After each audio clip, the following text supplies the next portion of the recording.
Say, oh, whoa.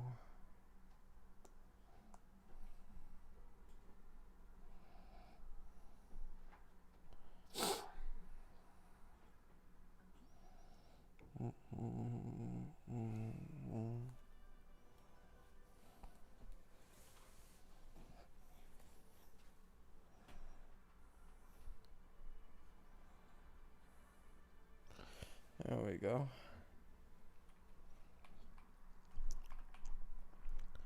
What's up? Hello, Bullets. Nothing much, man. Nothing much. I mean, my wishing luck hasn't been the best, but that's about it.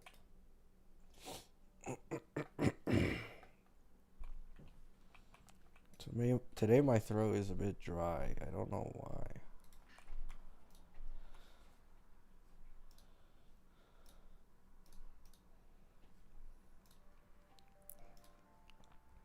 I can already tell my voice is probably gonna crack later on in the stream, so I apologize for that. Guidebook. Alright, reset. You still don't have Carlotta? No. So yesterday off stream, I did almost every single treasure spot. I did every single overflowing pallet. And I've been doing these 3 Fratellis challenges. So on a few areas, I already have like all of them done already. But I still have a decent amount. I'm at 71 pity, I believe. Let me check.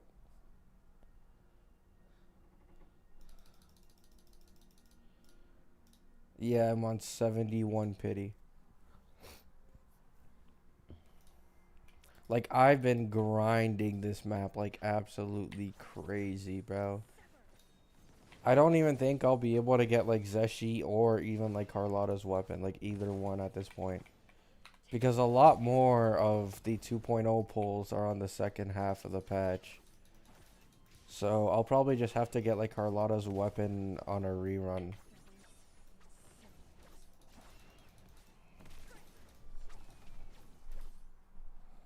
Going hard pity after losing the 50-50 sucks so bad. I'm saying, man. Like, if I just won that 50-50, this could have been like 71 pity into Zeshi instead. Which is what I originally wanted, but it is what it is at this point. Because both Carlotta and Jinchi, like, I'm gonna have both, so Zeshi would have been able to go on either one of them. I probably would have made Carlotta though, because her playstyle is just more fun. You saw the new My Day leaks, Gabby? No. I've only seen new Tribby leaks, not any My Day leaks. Is it like incredibly recent? I was literally just on the Honkai Star Rail leaks Reddit, and I saw like new, even more specific Tribby like kit leaks, like literally half an hour ago. But I'm not gonna make another video on Tribby. Like, I'm not gonna make a video every single time like a part of her kit gets more clarified. I'm just gonna wait till the V1 at this point. I'll make a video on My Day though. He's supposed to heal his allies? Really? So he's gonna be a DPS who heals his allies?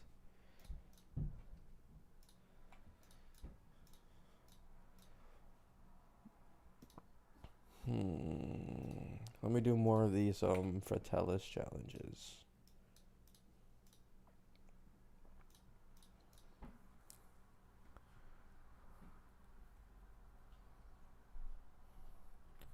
Zhao Q PTSD. Yeah, not gonna lie. Take that shit with a grain of salt, bro.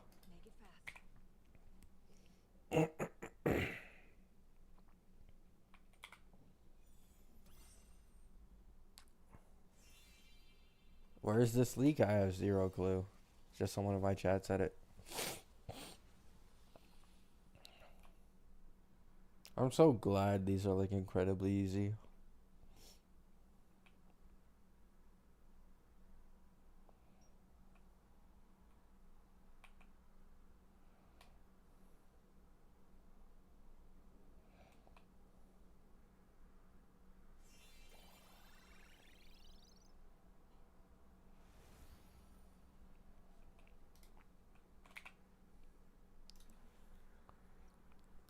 Yeah, having 30k HP and healing allies does sound a bit nuts. Tribby doesn't seem better than Robin reading it, but we'll wait for gameplay leaks. I mentioned this in a comment on my last like Tribby video that I made yesterday, that it seems like Tribby's best possible team is actually alongside Robin. So saying that one or the other will like replace them is kind of wrong. I think a Robin Tribby combo is like the strongest combo in the game though. Because the issue that I've heard from like Tribby's kit is that she doesn't do, like, she does do some damage, right? Like you'll notice it, but it's not like DPS numbers of damage. However, what happens when you add Robin alongside Tribby in like a follow up team? So you run a sustainless Fei Xiao team. You have Fei Xiao, Topaz, Tribby, Robin, and the support is now also doing follow ups more than like a Venturine would. So I do think Tribby will probably be a great addition in like a sustainless Fei Xiao comp, and in almost any like sustained comp that uses two harmonies. I'm just saying Robin and Tribby looks really broken. It all depends on how much damage she does in her V1, of course. But I do think a Robin Tribby combo is actually like the best possible like scenario. So for anyone wanting to like make their Fei Xiao team, I guess like more future proof, or go for sustainless zero cycles, you could get Tribby, and then best case scenario, you get E1 Robin and Tribby. I think that's like the best bet for like a Fei Xiao follow up team.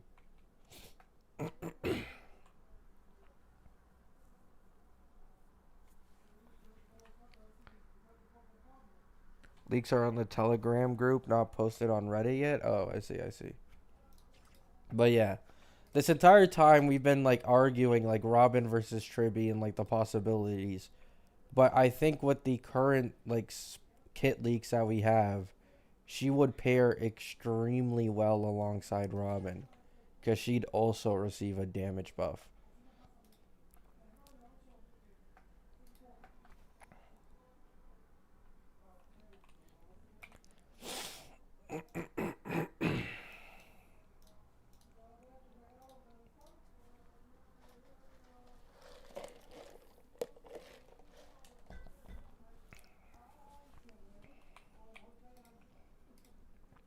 I'm really curious about my day though. Apparently, someone in my chat said, because I originally thought Tribby was given an S rating and My Day was given an A plus, but someone in my chat said My Day was given an S. So I wonder how strong exactly he's gonna be. What do you mean challenge failed? I haven't even started it.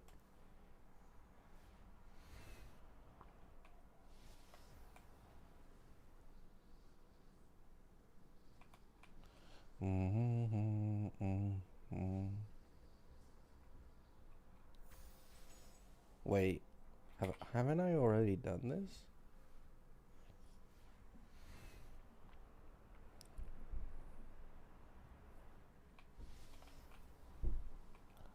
Which My Day was Remembrance? Wanted that cool looking lion? Yeah, not gonna lie.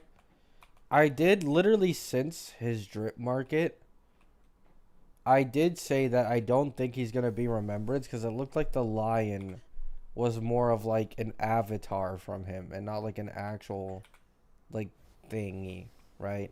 Like I speculated from the beginning he wouldn't be Remembrance, and people were saying I was wrong, but you can't win them all, man. You can't win them all. I too would have liked a lion.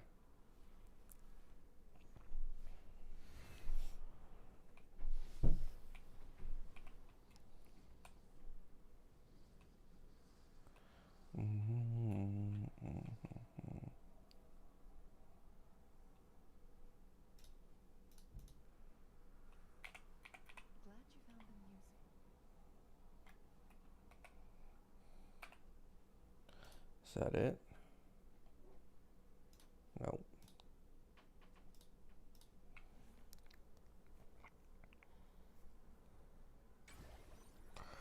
It said My Day can heal the character with the lowest HP. Oh.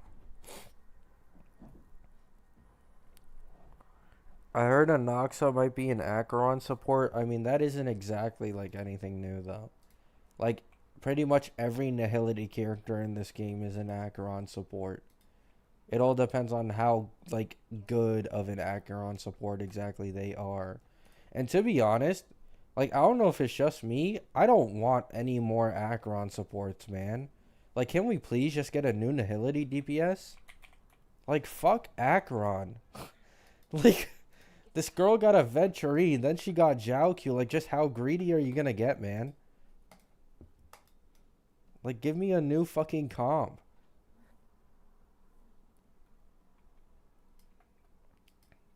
I pray she isn't an Acheron support.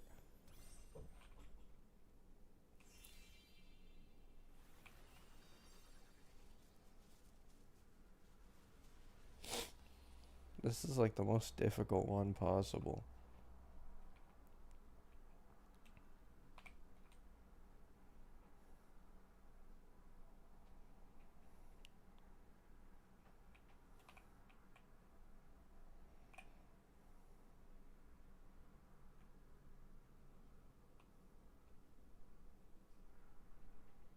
Shit. I completely forgot, man. I'm just gonna keep walking around.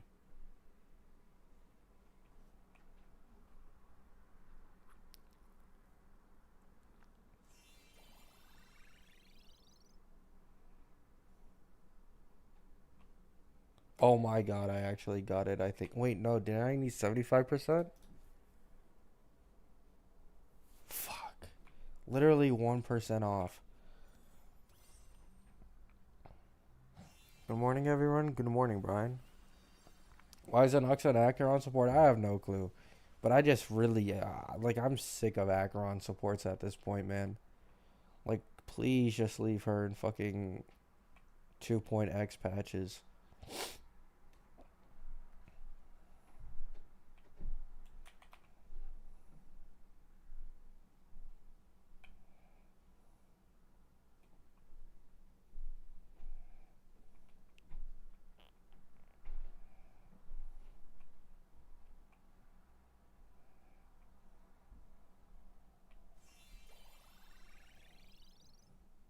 That might be even worse than the last one.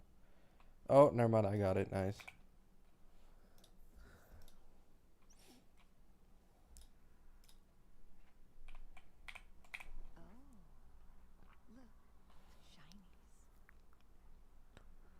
New leak about Tribby only self buff? I don't think so. What? That wouldn't make any sense. Like the Eidolons are only self buff, yeah, but it's not like she's only gonna buff. If she only buffs herself, literally no one would pull for her because her DPS numbers are fucking ass. Why would anyone pull Tribby? There's no way she only does self buff. Unless you're talking about the Eidolons. I already know the Eidolons are self buff.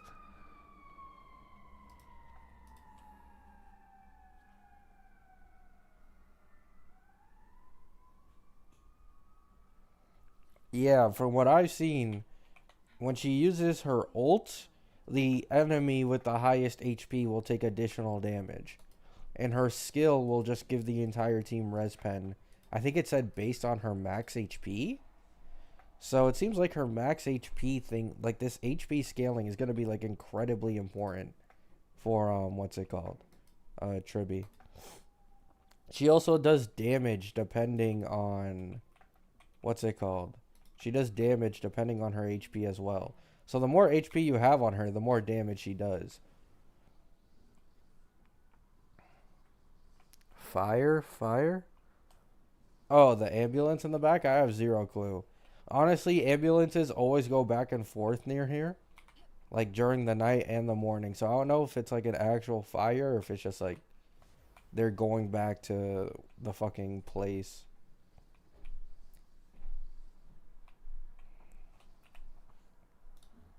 Oh, nice. I hit 50.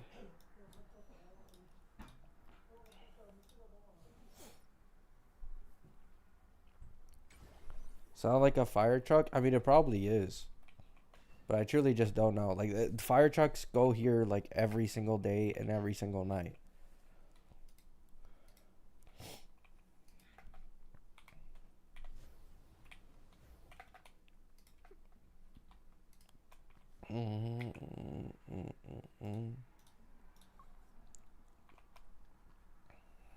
Please be an easy one.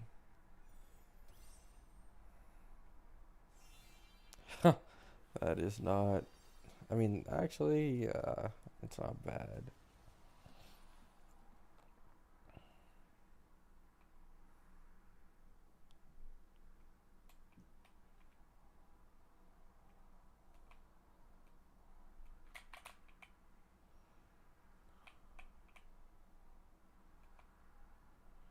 And I don't remember the rest, so I'm just going to do this. Boom.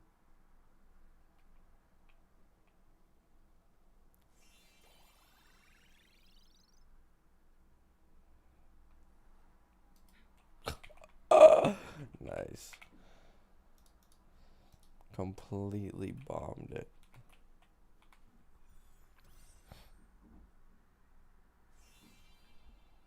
But yeah, I do think Tribby will just be a best in slot alongside Robin. And sustainless facial comps are going to get a buff with her. Because she's going to generate like a lot of stacks for her facial. And she herself is going to do damage. They did say that her damage wasn't that high. Like, it wasn't 5-star DPS level. But that only makes me think that... What's it called? It'll be like March 7th level. Which in my opinion is fine, right? Like, if it's like March 7th... Bro. If it's like March 7th level for a Harmony, like, that's completely fine.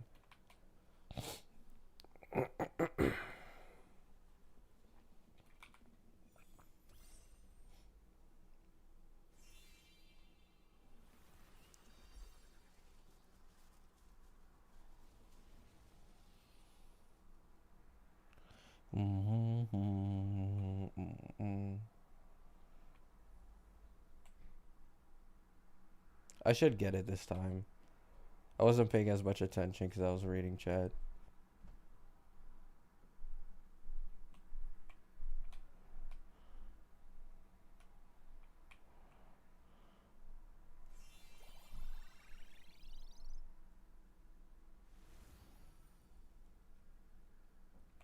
There we go.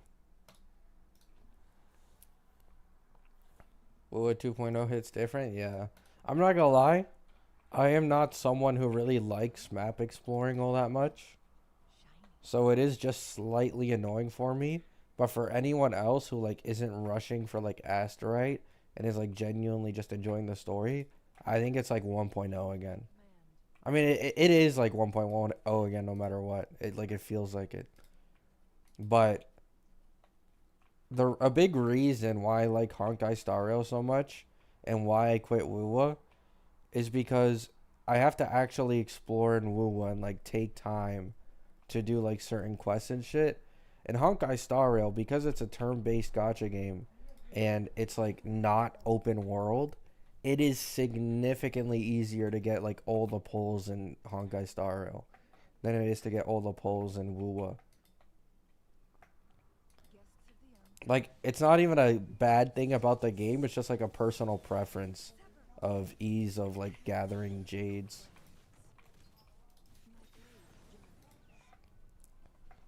That's a big reason why I've made Honkai Star Rail content for so long. I just don't have to do anything. Like, I just put everything on auto and I just get jades for free. And then I could enjoy the characters.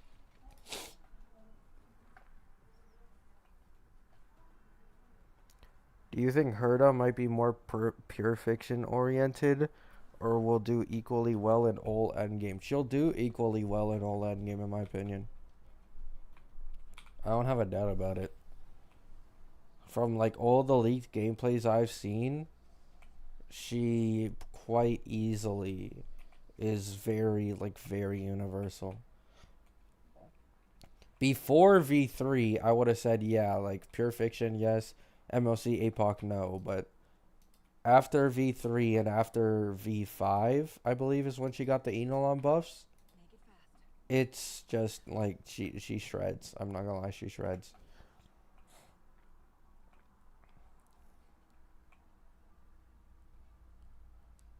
Like I've had people having like personal beef with me for some reason because I said Herda is a better overall pull than Aglaia, which he just is. And people are like, "Oh, but I saw Aglaia zero cycle this," and it's like, "Yeah, but they had Huo or Sunday, right?" Like that's my entire point. Like she's the most free to play friendly DPS in the entirety of the game, the Herda. Like there is not a more free to play friendly DPS in the game. And for her performance, it's really solid. I also think another thing like people do not take into account is if you have good enough builds on your Herda comp, running Herda the sustainless, like completely sustainless, like elevates her performance even further.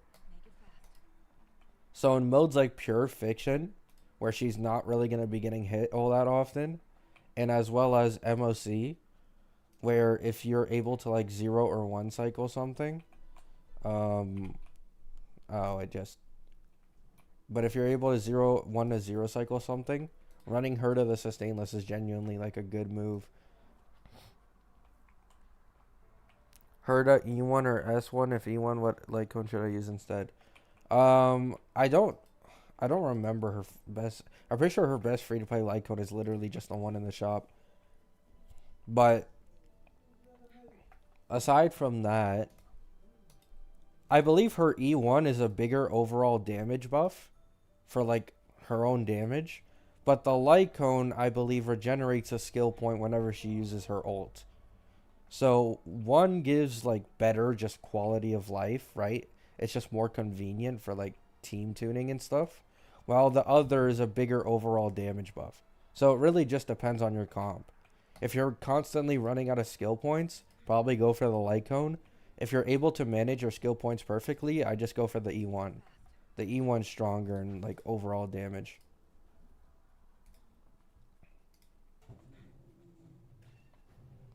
Mhm. Mhm. Mhm. Mhm.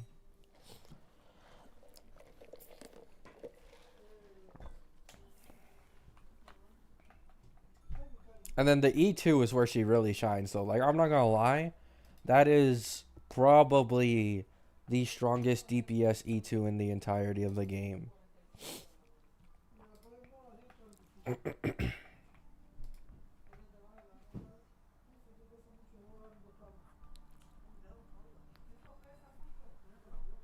I'll go for S1 since I'm a very casual player. Nice. I wish you luck on those bulls, man. In APOC, I don't know though. I seen the Herda. What was it? I saw her get a nearly 3,900 score on a no Eidolons sustained team in APOC, I believe. It's obviously her optimal team, right? But that is an incredibly good score.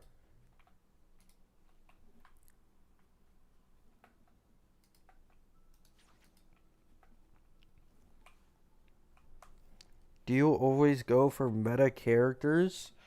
Uh, Not exactly, I feel like. Like, meta is for sure one of the most important things for me, but if a character is just so badass or cool, I pull for them anyways. Like, Fei Xiao just happened to be broken because even before Fei Xiao's leaks came out and it was like only the drip market, I instantly decided I'd pull for her only because of the design. And then My Day is the same situation here. I was gonna pull for the Herda because in my opinion she is easily one of the most meta DPSs in the game. Like you can use her in every single endgame mode without an issue, right? So I was gonna pull for her, and then My Day got drip marketed, and I decided I'd just go for My Day instead. I've already mentioned it before. I don't really care if My Day's weaker than the Herda because I simply like his design more. And I'll probably like his gameplay more as well. It just happens that a lot of the characters that end up being meta just have better designs.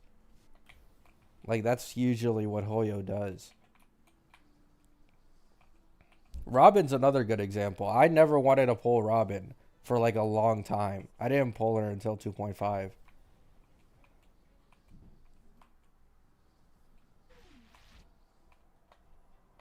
Are you gonna farm the new Nightmare Echoes? Yeah, probably later. Blade? What about him? Cornflakes video on how the herd is kind of overhyped. Maybe kind of unsure. I'm getting her anyways, but I mean, what did he say in the video? Why is she overhyped? Like, I don't get it. Like, this is literally another Acheron situation where she doesn't have, like, damn near any best in slot teammates, and she's still, like, a top 3, top 4 DPS in the entirety of the game. And if you just look at overall value in every single endgame mode, she's easily top 3 in the game. Like, I don't understand what anyone could say to really put her down. Like, Aglaya is really strong, like, similar to Herda, right? But the reason I've always recommended the Herda over Aglaya is that Aglaya is really reliant on Sunday. And she doesn't really take full advantage of Sunday's kit, which buffs summons quite a bit. And the next Remembrance DPS we're getting after Aglaya is Castris. So there's a very, very high chance that Sunday would be better fit into a Castris team than with an Aglaya team. That's why I've always like recommended Herda over Aglaya, even though their performance is similar. Not only does she already have a best in slot team, but there's gonna be a new DPS who can take better advantage of those teammates.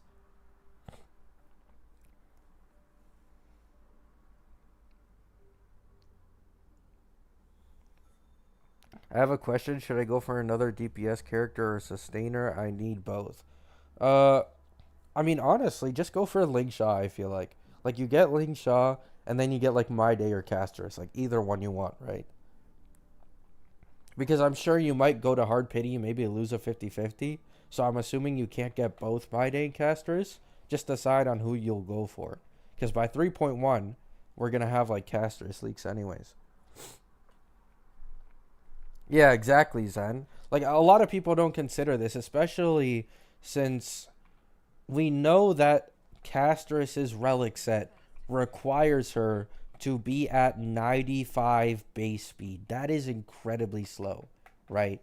So having a Sunday who can action forward both Castris and her summon, like, completely, that's a big game changer for a character who is that slow. So I do think there's actually a decent chance Sunday will end up rerunning on Castris' banner.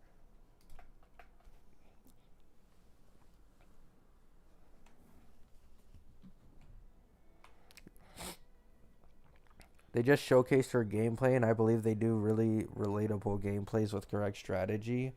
I mean, I'm not gonna lie, I just don't take a lot of content creators' opinions too seriously these days. Like, yeah, you could apply that to me as well, but I literally saw Mr. Pokey's video talking about the Herda, and he gave her an 8 out of 10 in Pure Fiction. Like, do you understand how blasphemous that is? She is easily going to be the strongest Pure Fiction unit in the entirety of the game, and they're rating her an 8 out of 10 for Pure Fiction. Like, a lot of these content creators cannot talk about leaks unless it's a creator who already knows the leaks. Like, the Herda is just not going to be an 8 out of 10 in Pure Fiction. She's going to be a 10 out of 10. It's not even a debate.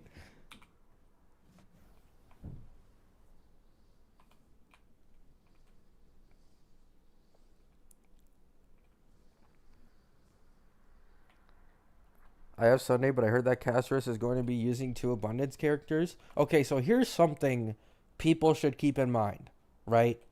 This test team with the 2 Abundance characters that the leaker said they used for testing Castris and My Day together, the issue here is that they could not test with Sunday, right? Because Sunday at the time, I believe, was going through his different beta versions. So at the time, there was literally no way for Castris or My Day to have been tested with Sunday because he himself hasn't even gone through official release. So it is completely possible that now that Sunday's officially released and we have like his full kit, that he is good with Castris and My Day. It's just that the leakers didn't test them together. Like, that's really my only guess.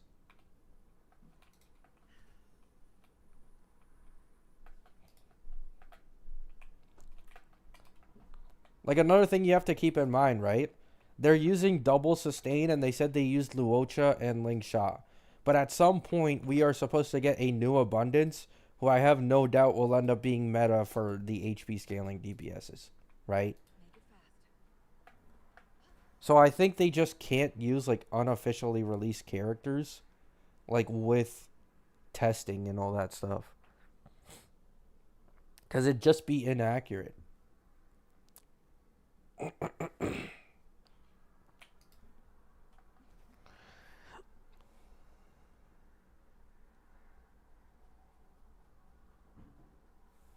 The Pokey take was pretty dumb, but I'm giving it. Okay, the thing about Pokey, though, is that he can't talk about leaks.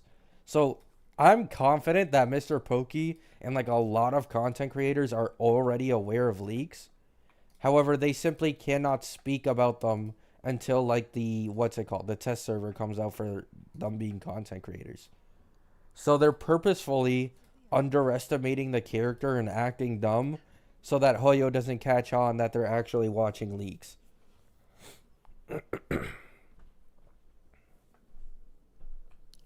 The crit relic is meant for Tribby.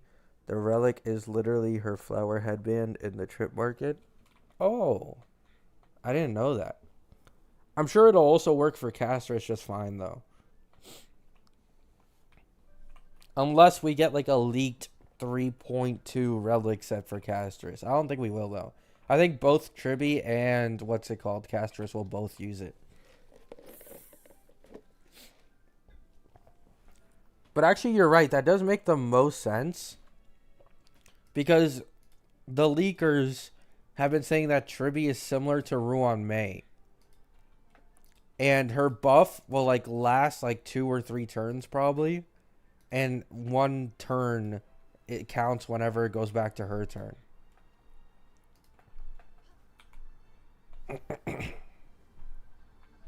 So it actually does make sense. That low base speed finally makes sense, I feel like. Yeah. Like that perfectly fits Tribby's kit because you don't need to run her fast at all.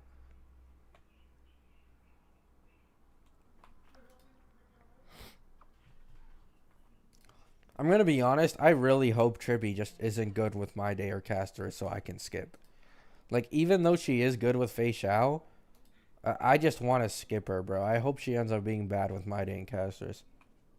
Wuwa leaks get deleted on YouTube and Twitter.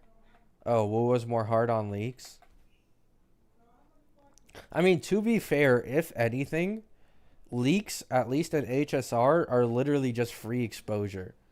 Like, it gets people talking about new future characters and making a shit ton of videos on them and, like, how strong they can be. So I think at the end of the day, the reason Hoyo doesn't really give a shit is because of that. Like, people are still going to spend on the character no matter what. But the amount of talk that goes around with leaks just helps them make more money.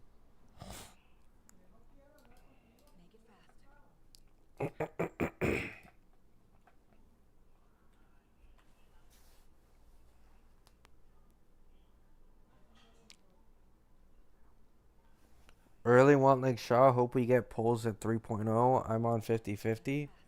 We are getting pulls in 3.0, but it's not like anything game changing. Like, it's literally like as if it were any other normal patch.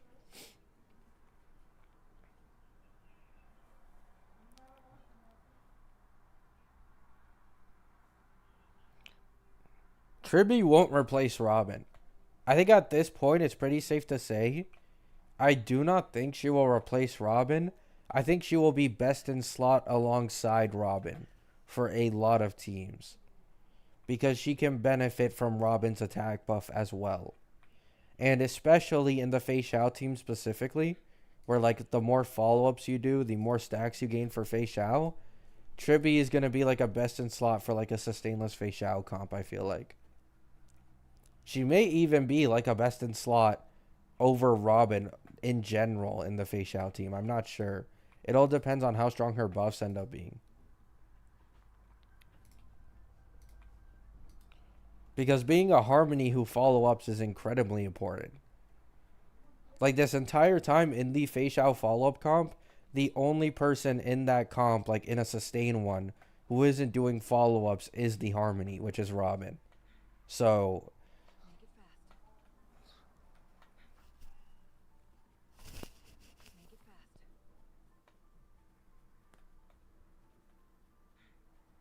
and even if her buffs aren't as good as Robin, so long as she does enough damage, it's good enough.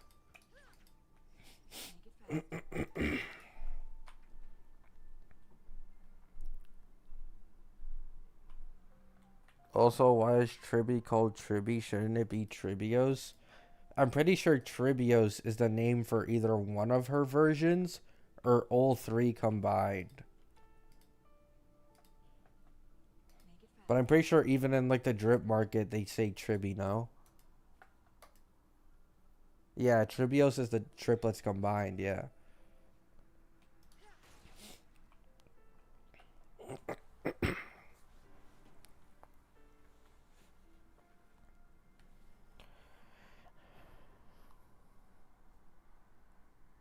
Is having both Fei Xiao and the Herda going to cause issues with both wanting the same supports then?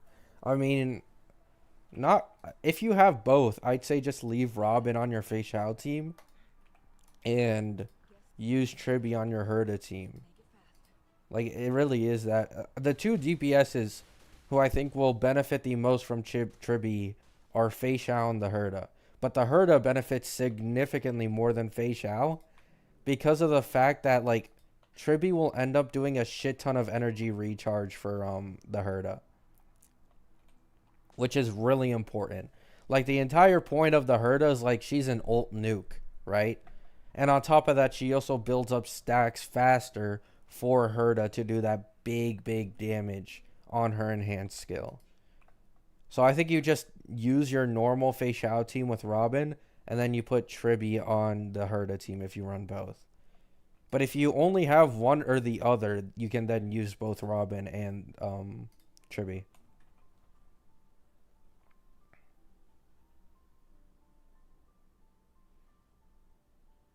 Yeah, as far as I've seen, literally the only thing you need on her relics are probably going to be crit and HP. Like, that's it. You probably get, like, HP main stats and some HP substats. And then you as well try to get a few, like, crit rolls in there to try and make her do more damage.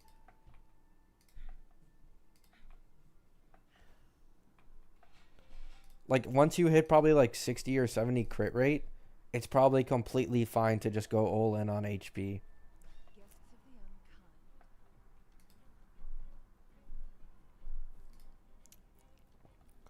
So transfer blade relics to the children? No. You don't want to use old blade relics on her because the 3.0 relic set will give her like 64 crit value if you have her at 95 speed. So you wouldn't want to use old blade relics now.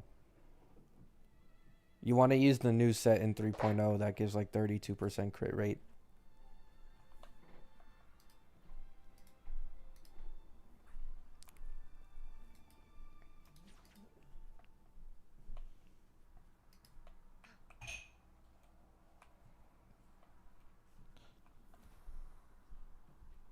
Yeah, I think Blade's relics will probably be a second best option.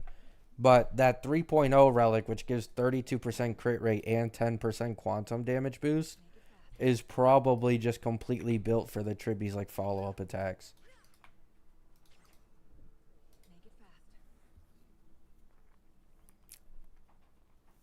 Fei Xiao's a Chinese character. You know how biased they are towards Chinese characters. What do you think of Wuwa 2.0? It's good. Like, I can't really give my opinion on Wuwa 2.0 because I've been so focused on farming, like, Asterite, and I've skipped the entirety of the story. So I'm not really one to be like, oh, like, the story's amazing, the scenery's good. Like, I just haven't been paying attention like that.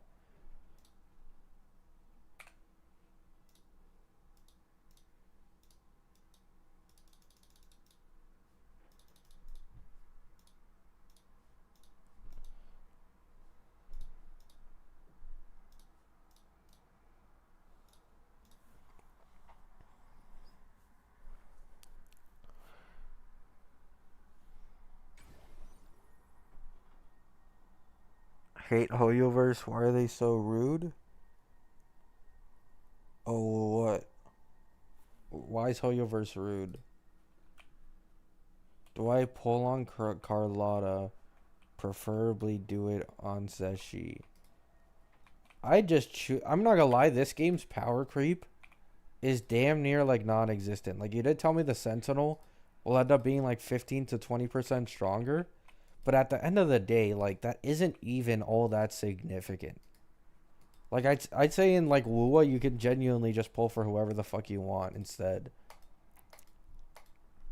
Like you could probably pull Carlotta and then just get Zeshi later on in a rerun. Just whoever you think you'll have more fun with. Like that's what I'm doing. That's why I'm going for what's it called? That's why I'm going for Carlotta over Zeshi. Because Carlotta just looks more fun to play.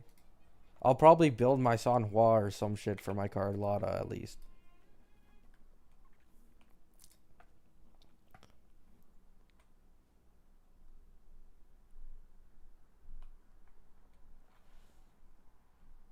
I hope 3.0 is 100 pulls or 80 pulls. It's like 107. But like for an entirely new planet and 8 banners rerunning on the exact same, or sorry, 8 banners running on the same patch, it's really not a good amount of pulls. Like that's as many pulls as we usually get like every single patch anyways.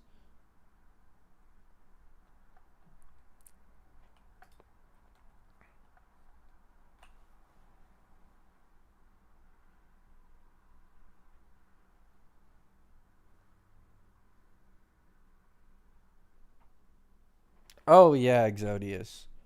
I'm really interested in I think maybe he's Amethyst. I'm not sure. I don't remember what Jade he was. But I am curious. I liked his design in that type of trailer thingy.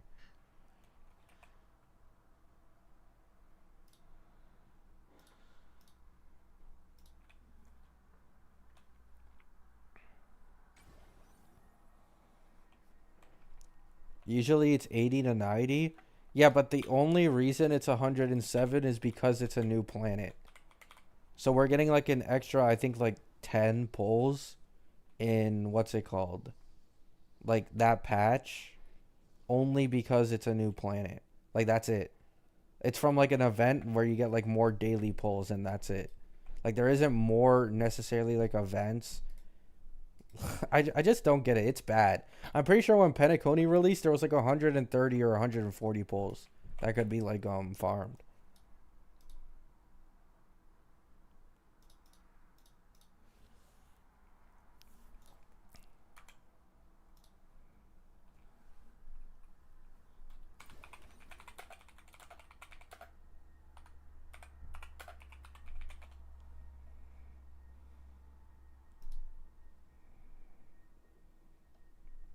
Yeah, so in 2.0 with Penacony, you could apparently get 122,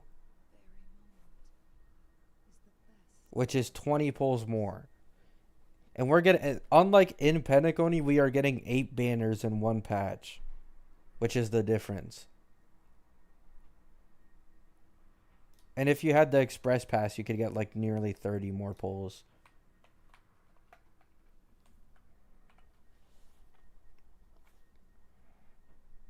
I remember it being something like 70, 80. Nah. 2.0 was like 120.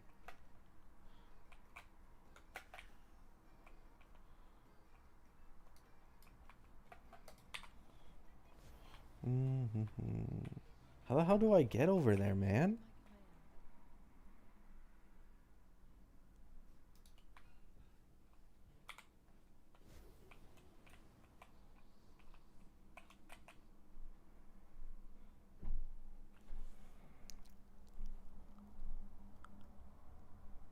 Oh, this patch? I'm not sure. Let me see.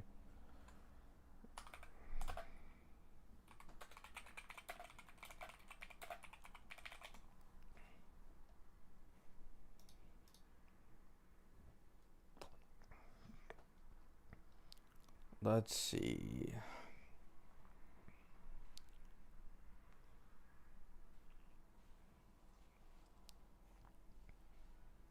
So in we got 10,000 stellar jades and 15 limited pulls in 2.7. So yeah, I believe that is around like 80 or 90. Yeah, the thing about Genshin is even though the pulls are way worse, the power creep is nowhere near as bad as it is in Honkai Star Rail, right? Like to put it in perspective, when what's it called? When Acheron released in 2.1, you could have a mid relic build on her and run a completely free to play team and still completely demolish like every single endgame mode. These days, if you don't have like high relic investment in my opinion, and as well as Zhao Q, you are going to be struggling in the three endgame modes. And that's only 6 patches later, which is 9 months.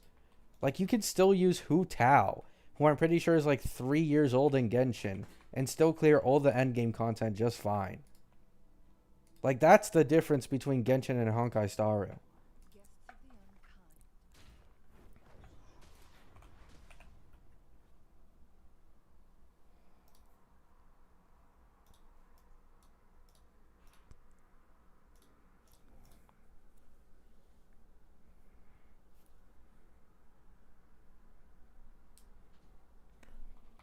I mean, they barely did any events this patch is a thing though. Like it makes sense.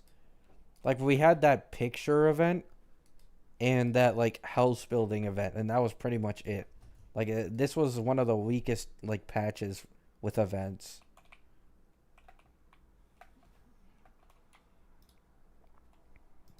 Please give me her. I'm at 72 pity. Please, please show mercy.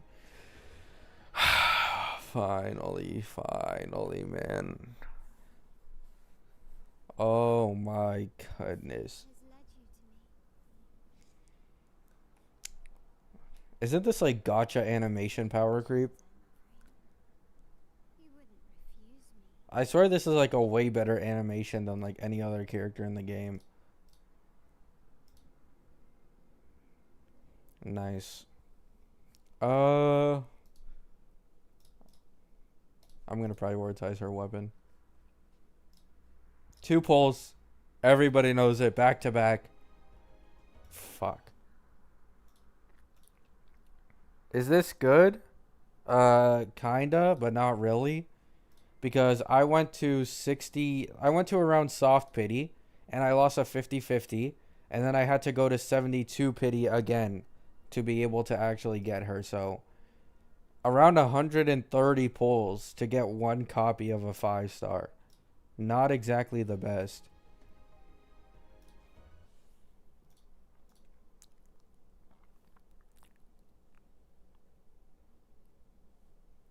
Hello? What's up, Gray?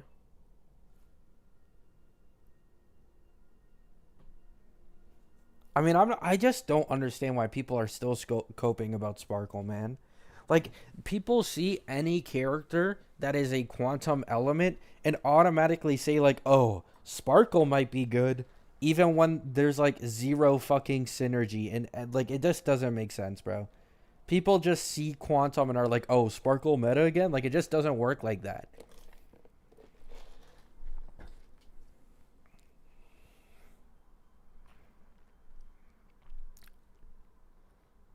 Can you use Sanhua with Carlotta? I think I can, but I have her, like, completely unbuilt. Whereas I don't even have an S6 Sanhua either. I have an S4 one, I think. Right? Let's see. Yeah, I have an S4 Sanhua, not S6. The S6 gives an attack buff, which is a lot nicer.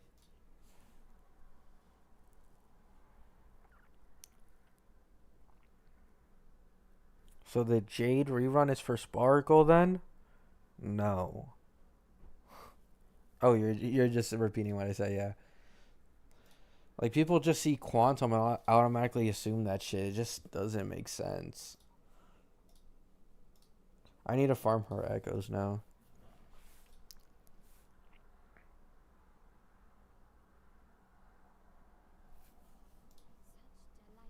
I mean, as I said before, I think Tribby will be best paired alongside Robin because she will get an increase in her own damage as well.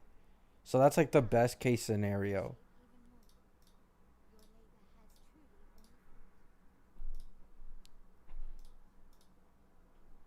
But I do think in like the follow up team and in the Herda team, Tribby will be the best in slot harmony, like over Robin.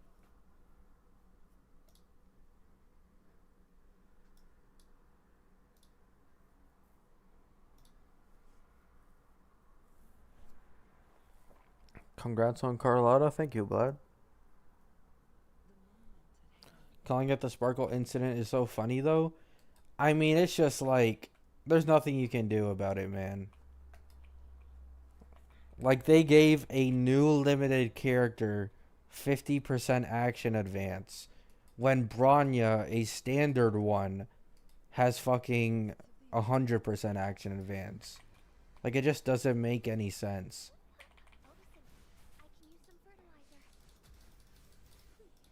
Like the skill point gimmick is cool, sure. Like, oh, she's skill point friendly. But now Sunday is literally skill point friendly. So it's like, what the fuck was the point?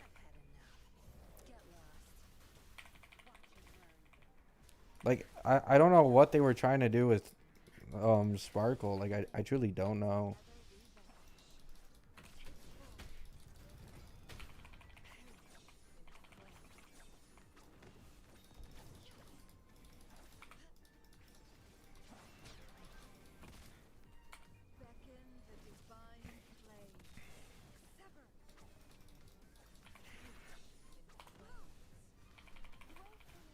This isn't how you play this team. Yeah, I already had a guess. I'm not trying to play optimally right now. I haven't played this game in like 3 months. I completely forgot rotations.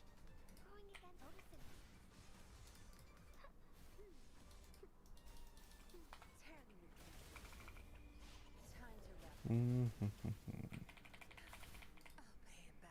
gonna die, man.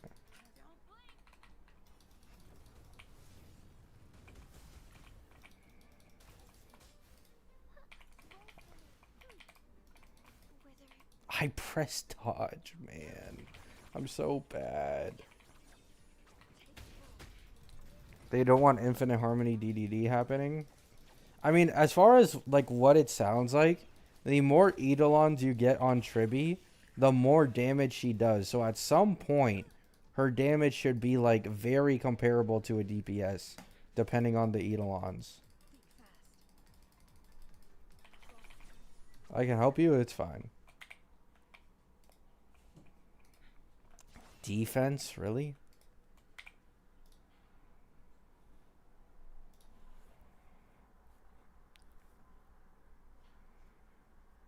Did you stop playing Anime Vanguard? Yeah. Even futures SP Quantum Hungry DPS, if any, will need. Yeah, exactly. Like people were telling me, oh, use Sunday Light Cone on Sparkle. Now she's more skill point positive. Haha. And it's like, okay. You literally have a Walmart fucking Sunday who has significantly worse buffs. Like, why would anyone use his Light Cone on Sparkle? It just doesn't add up.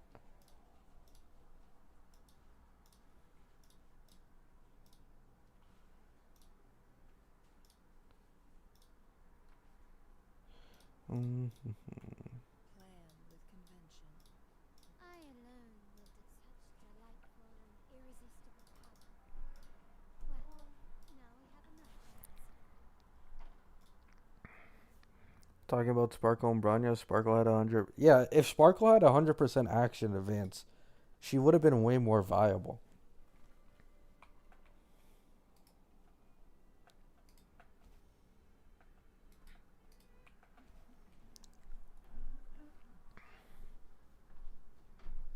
Yeah, like they should have never made a new limited harmony just have worse action advance than a standard one. I truly don't know, like, and then like the problem, the bigger problem in general, right, is with like, oh, she generates skill points, but these days Hoyo is going down the route where characters use less skill points. Like Tribby is going to be a Harmony who probably almost never uses skill points until her buff's duration ends, like Ruan May. Like only the DPSs, I guess, are still like a bit skill point hungry, but then like every other support on the team is either SP neutral or SP positive. So like having extra skill points isn't even that big of a deal.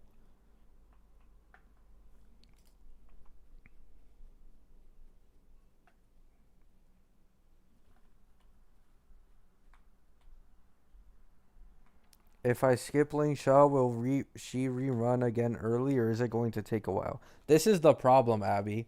This is like the problem I have with the triple rerun banners. I truly just cannot tell you, man. Like, you never know who's gonna end up being on those triple rerun banners. You just never know. And like when they're gonna get another rerun again. Like, this is the only issue I take with them. There isn't an actual roadmap telling you when they might get their next rerun. So you're just completely stuck guessing. Like, it could be 3 patches, it could be 4, it could be 5. You just never know.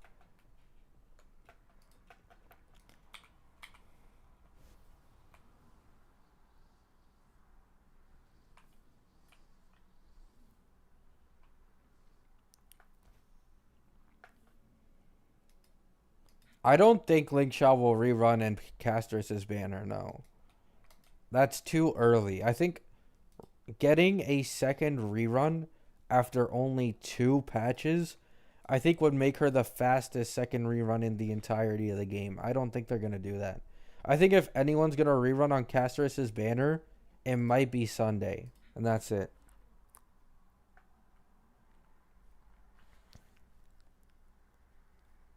Do you think Linkshot is a must pull if you want to pull Castrus? Possibly. No, I agree nothing's a must pull, but that's only if you look at the game in general. If you're trying to like if you've already decided on making like a certain comp or certain DPS stronger, there are for sure must pulls for that type of comp. And in this case, I do think Ling Shao will probably be a must pull. Like, I don't think it's any doubt that Ling Shao is the strongest abundance in the game by a mile. Like, it's not even close.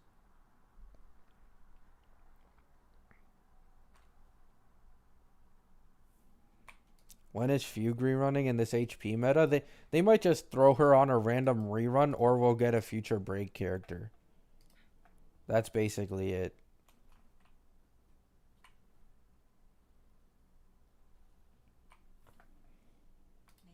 Hyacine is... I mean, we'll know by then. Like, I don't know if Hyacine is actually going to be in 3.3 or not. But if she is, when Castrus releases, we'll already know by that time, and I'll make videos on it. Like, obviously, if Linkshaw's rerunning, and Hyacine, the new abundance, is literally a patch after, you don't have to pull for Linkshaw at all. I know, Flogon. I'm just walking around and reading chat. Yeah, I know. I already got Carlotta, so I'm not stressing about getting too much asteroid anymore. Like yesterday, I spent hours and hours, and the day before, same. Just chilling here.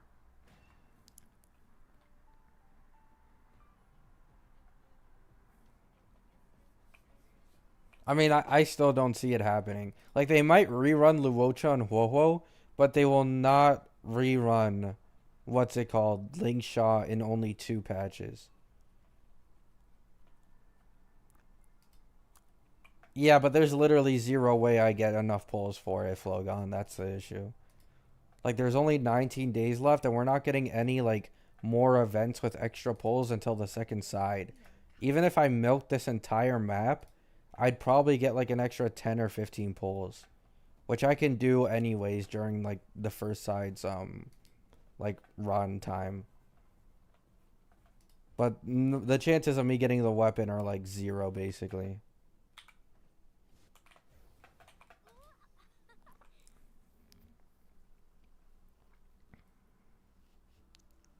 Luocha in this day and age, LMAO. The only reason people are saying Luocha is because one of like the only leaked team that we have for like that Castrus might be good with was a Castris My Day duo DPS team with double sustain, which were Lingsha and what's it called? Luocha. So people have been assuming, including myself, that a Luocha might be like the second best option.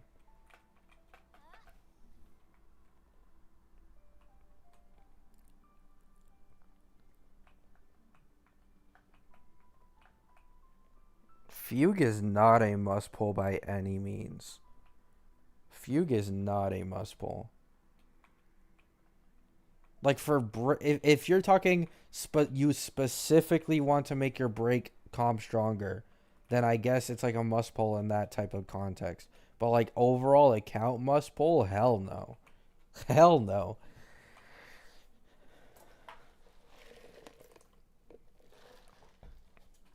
If you don't have issues with break efficiency, genuinely there is no reason to pull for Fugue. Like, I've already watched multiple videos on this. Harmony MC gives more of an overall super break buff than Fugue does. Like, literally, they replace Fugue with Harmony MC and the team does more damage. But Fugue is just better because of the exo toughness.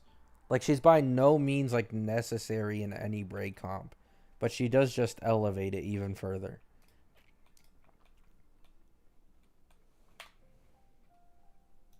Alright, good luck, Flogon.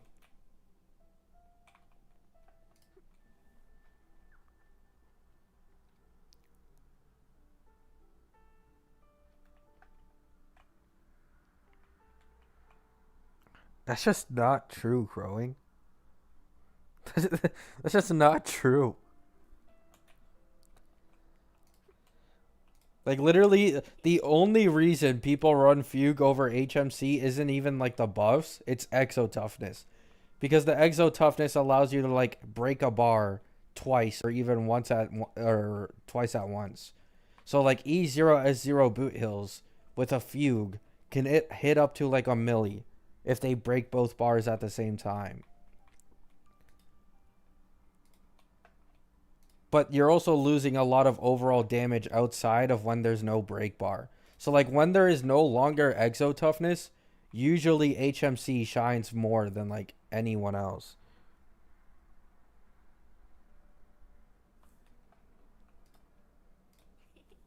No, yeah, Boot Hill and Rappa benefit the most from the exo toughness.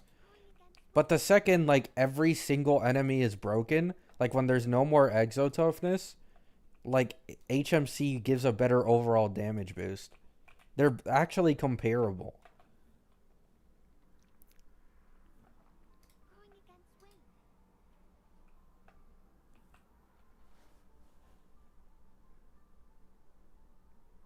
Yeah. Like, in my opinion, I've said this so many times before. I don't understand why they made a Nihility character who doesn't do anything Nihility related on what's it called? Um, her ult. Like, her ult is literally just a toughness bar reductor. Like, that's it. Boohill doesn't use HMC? I'm pretty sure before Fugue, his best in slot team used HMC. Oh yeah, now with Fugue, yeah, no, I know Flogon. I know he doesn't use HMC because he's able to take better advantage of the exo toughness and kill mobs before they're actually like outside of break bars.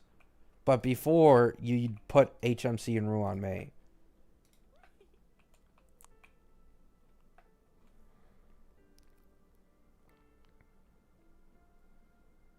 They created Fugue just because people are going to use Remembrance MC. I mean, I guess. The thing is, Remembrance MC is just way more targeted towards Remembrance characters than like anything else. So in a lot of cases, for like a lot of the new characters, like let's say Phenon in 3.4, right? Any character without a summon is probably gonna like better benefit from Robin anyways. Like Robin, Sunday. Like in the first place, Sunday is better than Remembrance MC. For a lot of characters.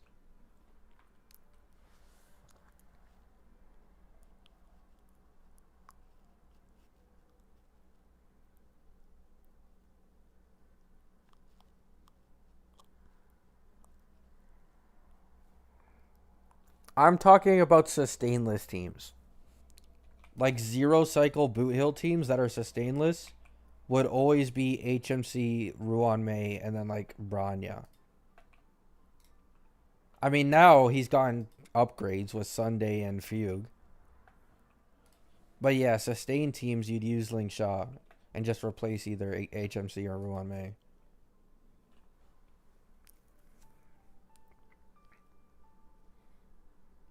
Nobody's using HMC after Remembrance? I mean, that just isn't true, though. Like, that just isn't true. Like, a lot of people who still have break teams are obviously going to still use HMC. And in the first place, Sunday is just better than Remembrance MC. So anyone who has Sunday is not going to be using Remembrance MC.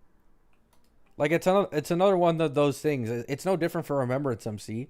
If you have Sunday, you're not going to use him. If you have Fugue, you're not going to use HMC. It's literally the same thing. They both have, like, similar value. If you just don't have a limited character who can replace them, you just use them.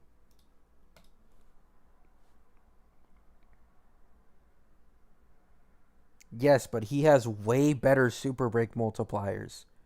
That's the problem. It does, like, the def res, whatever you're saying, it's already been proven that his super break multiplier is a way bigger benefit than her def reduction. Like, that's the difference. Like, her exo toughness is the reason why people still run her.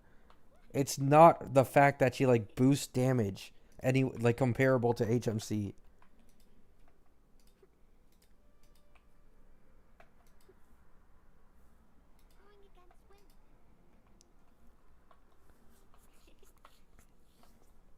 Like, there are literally, I'm pretty sure, like, HMC Fugue Firefly zero cost, like, or not zero cost, but zero cycles using HMC and Fugue together instead of Ruan Mei with Firefly. Like, if you're zero cycling with HMC, like, you just, it doesn't really matter.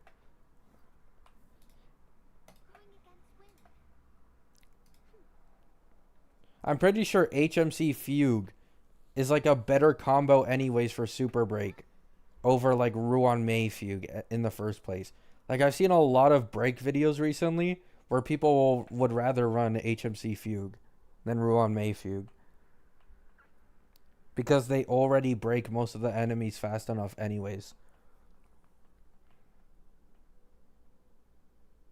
Yeah. He does more toughness damage, he has better delay, and better super break multipliers. Fugue just wins because of the exo toughness. Like, the Rappa and Boot Hill are able to benefit from the exo toughness a shit ton. But someone like Firefly doesn't benefit from exo toughness as much as those two. So then, like, HMC and Fugue are actually, like, decently comparable.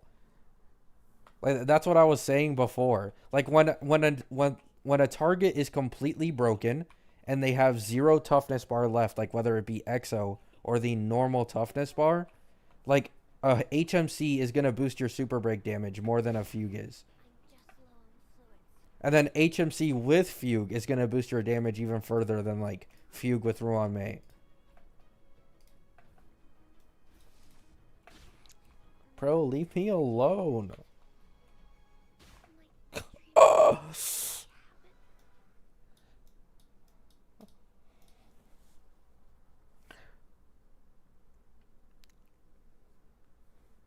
I'm really curious about Triby's numbers if she's going to do DPS too. Her buffing is not going to be top tier. I mean, I don't agree. Like, the leakers have already said the damage isn't that high. And the fact that she has no action advance automatically means that she has a lot worse value compared to a lot of other harmonies. Like, they just aren't going to make her ass, man. Like, this is a 3.x character. And people are trying to say that she's just not going to be, like, a harmony at that. A harmony. Even for, like, when the Time Sparkle released, she was arguably, like, the best hyper carry support in the game. Like, it's just not going to be any different for Triby. She's going to be really, really good.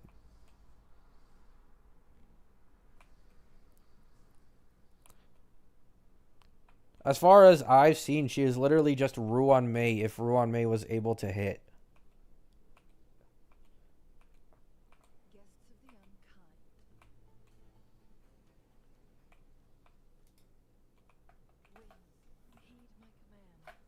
Yeah, HP is really easy to build. Like, her damage scales off HP, her buff scale off HP.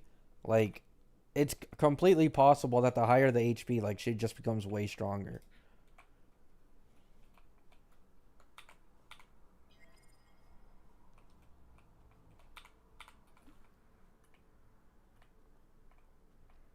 Like, this is why I said earlier, like, if you run, I think the best possible team will be Robin with Tribby. Because then Robin will buff Tribby's follow ups, and every time an ally ults, she does a follow up.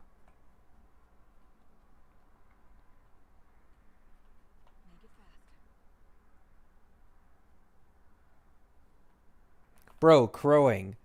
Preservation and Destruction MC are leagues, and I mean leagues worse than Harmony MC. Like, it isn't even close. Preservate. No one uses Preservation MC because we have like way better sustains these days.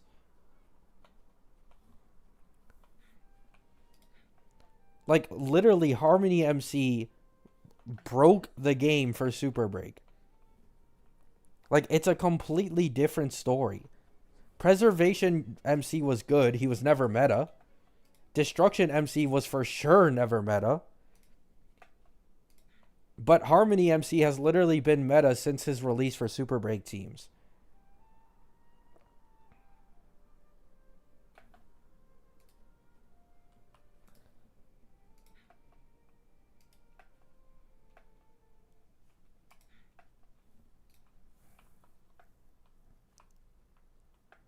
Who even uses Preservation MC? Literally no one. Ever since we got better sustains, no one.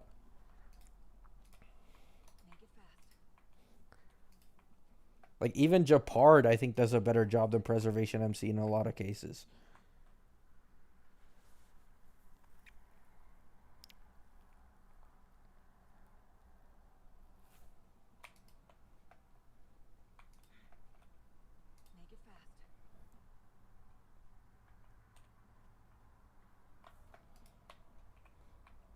Like, once again, I truly think HMC and Remembrance MC are completely comparable.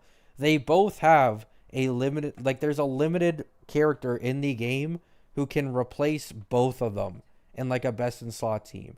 If you have Sunday, you almost never use Remembrance MC. If you have Fugue, you almost never use Harmony MC. But if you don't have one or the other, if you don't have the limited version, you can always just use the free version and you're still clearing everything with ease.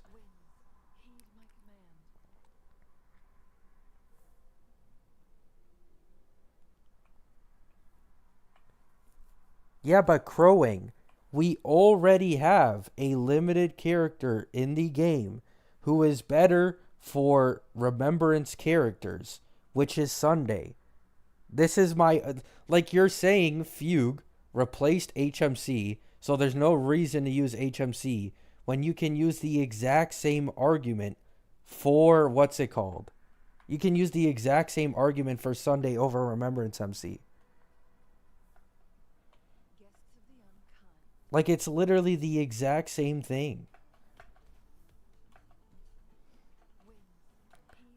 Like, in the Herda team, Remembrance MC before the nurse, and he got buffed for a summon team. But even in a summon team, you always put Sunday over Remembrance MC. Anyways, it's the same in the Herda team. In the Herda team, you don't put Remembrance MC if you have a Sunday. That's free. Like, any character with a memo sprite can almost always just take better advantage of a Sunday than they can of a Remembrance MC. Remembrance MC is a really good free-to-play option. But you know who else is a really good free-to-play option for a different archetype? Fucking HMC, right? Like, HMC, it's literally the exact same situation.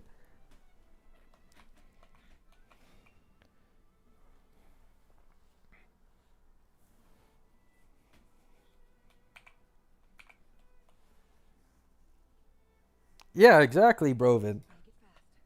Like they both got replaced by a limited character. Like there's a limited character better than both of them in every single team.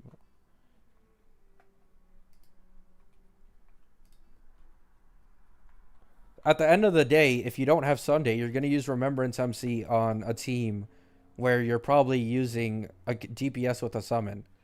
And if you don't have Fugue, you're just going to be using HMC on any of your Super Break teams. It's just that simple.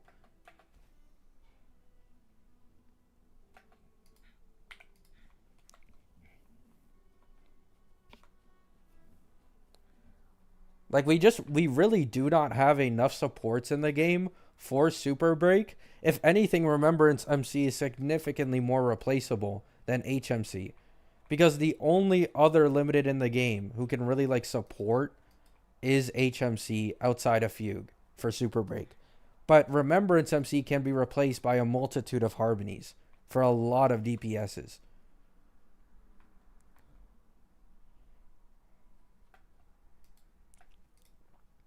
Imagine if Carthethia is the most free to play friendly character. Is that the Sentinel you were talking to me about that's releasing in 2.1 or 2.2?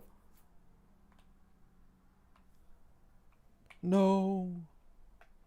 I'll probably have to look into the leaks for her later. I still haven't seen them. When will they release wind characters so rare? Oh yeah, that's true. Wind is low key like pretty rare, like ice. I mean, Fei Xiao does count. Like Fei Xiao was only 2 patches ago. If you really think about it. No, I understand crowing. I understand, right? But you're making it sound like Remembrance MC is like this way better overall option than HMC, right? But at the end of the day, if someone has a break team without Fugue, they're going to use HMC.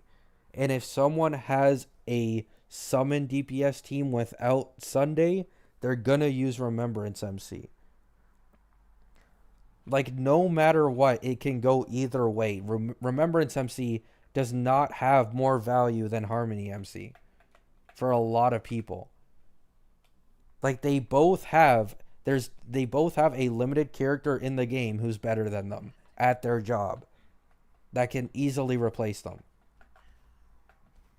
And not to mention Remembrance MC is more replaceable than HMC, as I was mentioning earlier.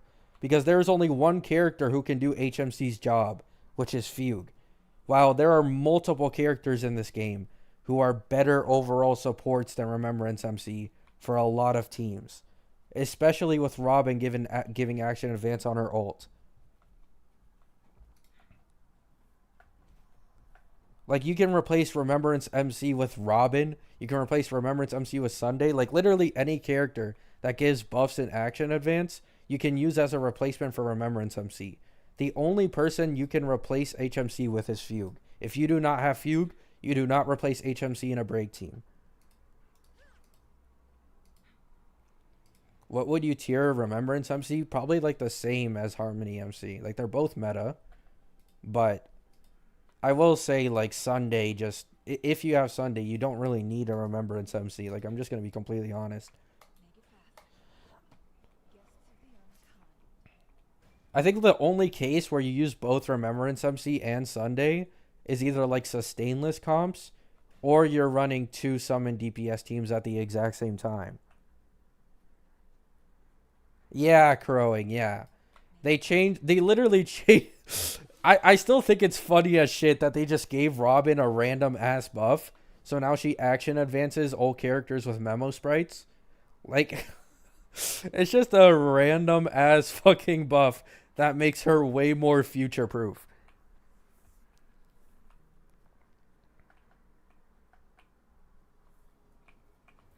But yeah,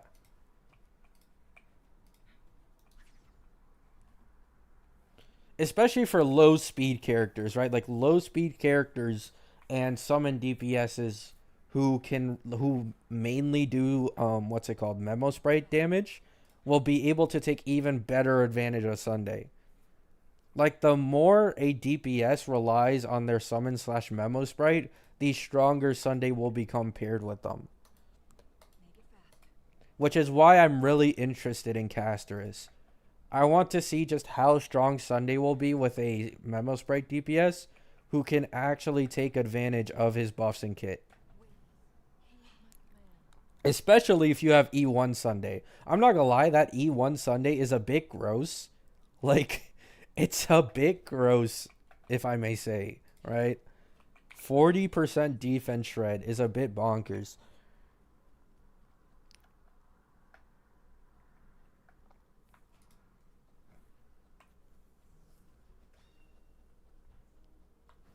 I don't think 3.0 is going to power creep as much as 2.0 did to 1.0. Maybe I'm clueless. I mean, I don't agree. I'm not going to lie. We haven't even gotten into 3.0 yet. And the first characters we're getting in 3.0 are significantly stronger than a lot of 2.x DPSs. Like, optimal team for optimal team E0S0. You can genuinely make arguments that an E0S0 optimal team like Herda or E0S0 optimal Aglaya team is literally better than Acheron and like a lot of other characters. Like, you can't say Fei Xiao. Fei Xiao is still the strongest, but she is the most like recent DPS that we've gotten, and with 2.5. But a lot of the previous 2.x DPSs, even with these new DPSs that don't have best in slot supports, like they're getting beaten. And we're only dabbling our toes in 3.0. Like, if you remember what happened with Acheron, right? Like, Acheron completely changed the game, but then 1 to 2 patches later, they start to add characters to match Acheron's power level, if not stronger. Like, they're going to probably do the same shit in 3.x. Like, if I had to guess, Acheron and Firefly, right? History will repeat itself, and it will be, what's it called? Casterus and Phanon. Where Phanon will be the next DPS after Casterus to be as strong, if not stronger. And then from there, we are likely going to keep getting just stronger characters. Like, we might go through like a small patch where a new DPS isn't stronger like Yun Li. But then right after, we're going to get like a big DPS again.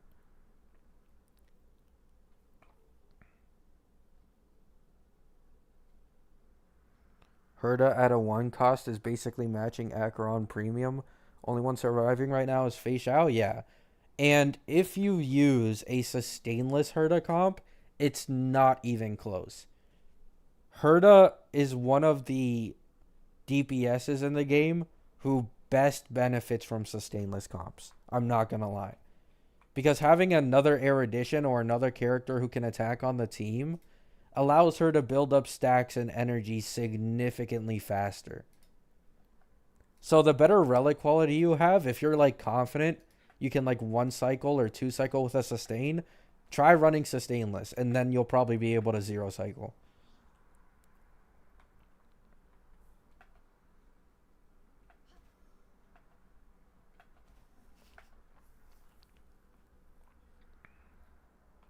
Do you think they'll be buffing older units? No. Not really.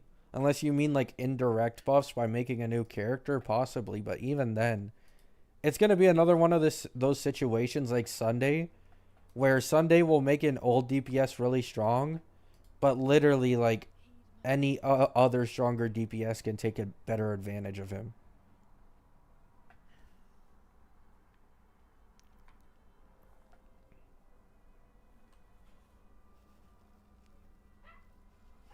Maybe Sunday slash Bronya in the 4 slot. I'm going to be honest. I think if you run Sustainless Herda, it's just going to be Tribby Robin. I think that's the best bet.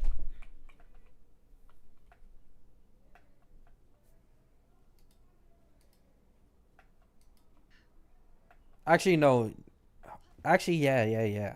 Because Tribby hits really fucking often. So she'll do more energy recharge for Herda than Sunday's ult will.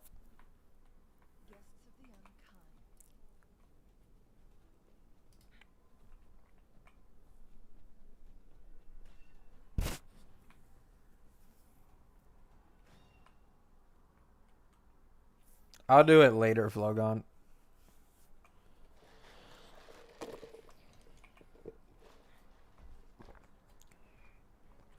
I think Trivia will do 70k per hit. Yeah, I think I already said this earlier in the stream. I think she might do like March 7th numbers. Like I think that makes the most sense. The leaker said that she didn't do DPS numbers at E0S0, but if she does like March 7th numbers or near it, I think that's good enough. I truly do think that's good enough.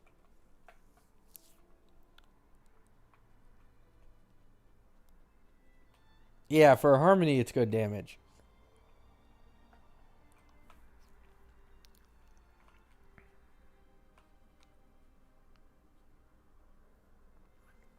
I mean, the thing is, Brovin, like, there's a limit to a lot of people and, like, how much they value meta.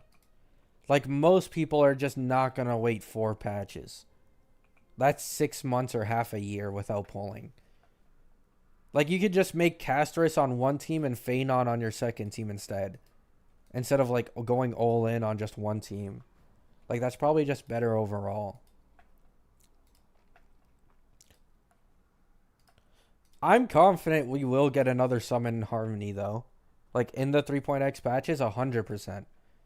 Because I believe Phanon is probably also going to want Sunday. Like, too many people want Sunday. So we're probably going to end up getting another Harmony in the future.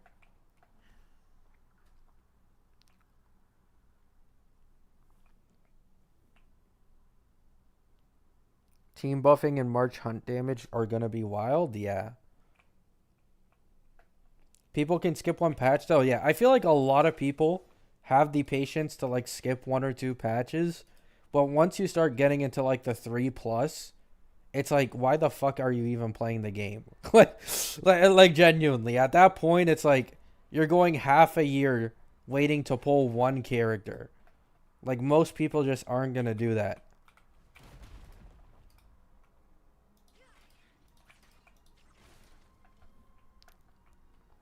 When's 3.0 release? What Exodia said, 15th of January.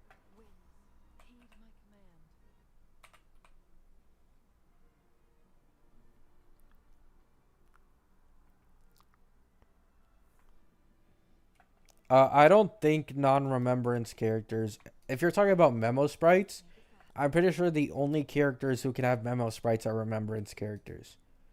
However, just like normal summon, I truly don't know. Like, there's no leaks for anything summon related, I think.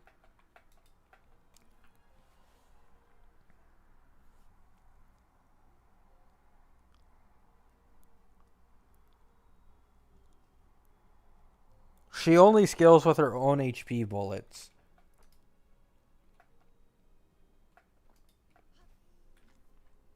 I don't think she has, like, any true damage at all. That's, like, a Remembrance MC thing.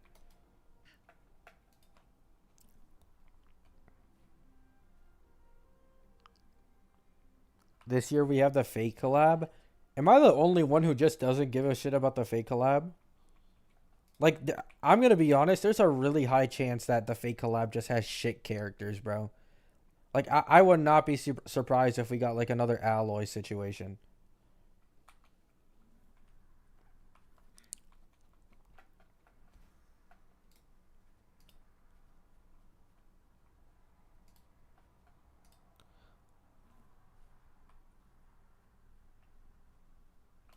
I don't really care either, yeah.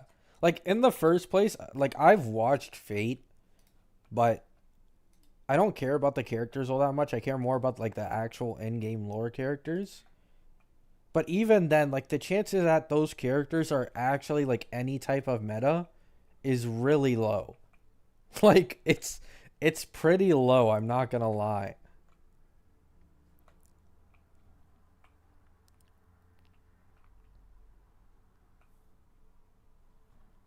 No Gilgamesh rip. I mean, there's probably a reason why they made My Day look a lot like Gilgamesh in the first place.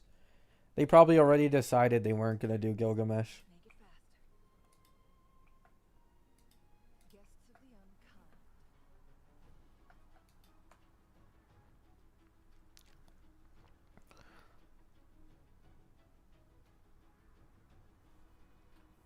I agree, Lucia. I agree. Like, this is the one thing, once again, that I'll give slack to Genshin for. In Genshin, you could still use a Hu Tao to completely clear endgame content. Like, without much issue at all.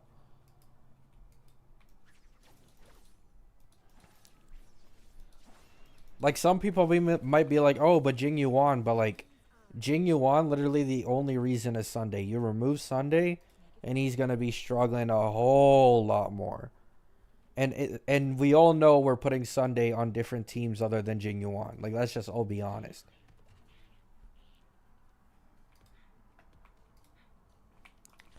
Like, only, like, seriously, like, attached people are going to keep Sunday on a Jing Yuan team throughout the entirety of 3.x.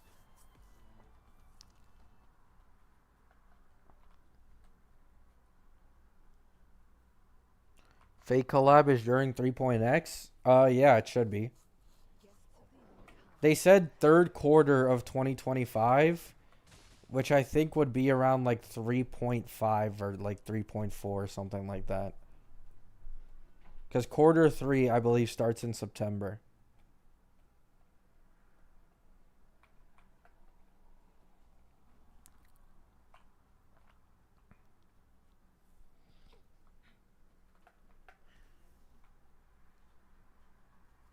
Do you think My Day will use the Blade set?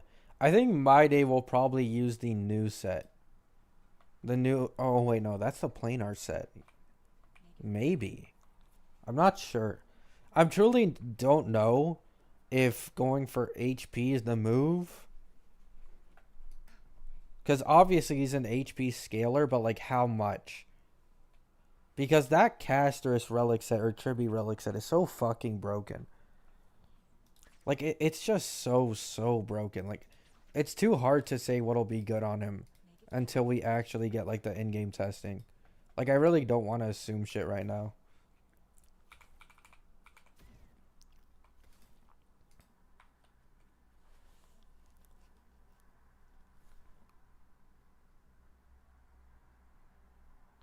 I think Remembrance Path for Sunday's bait. Sunday's more valuable for summons, not memo sprites. So more units like Genuine and Topaz outside of Remembrance would work better. Uh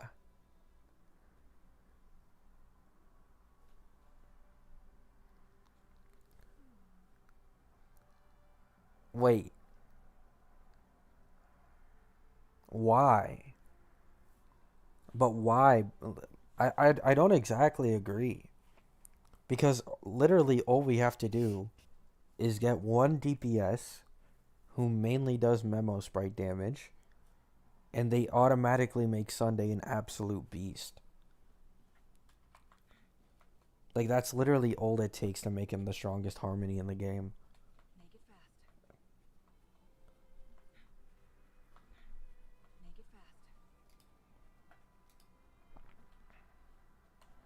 500% damage blade can't hit 200k. Yeah, he's toast. Yeah, I'm not gonna lie, it's really bad. Yeah, memo sprites and summons are like only certain characters is the difference between a memo sprite and summon like an actual problem.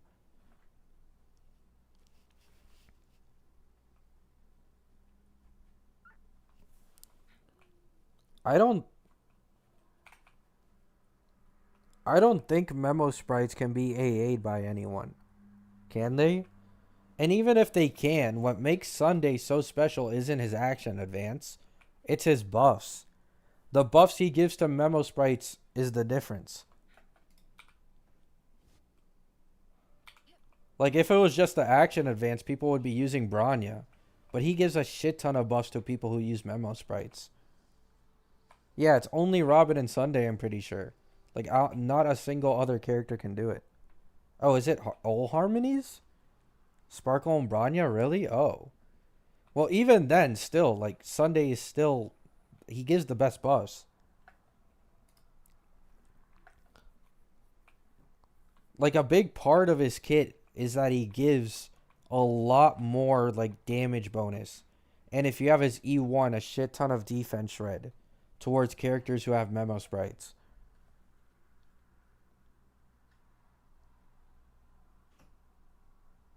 The AA may be more relevant for Castris since she has low speed. Yeah, I agree.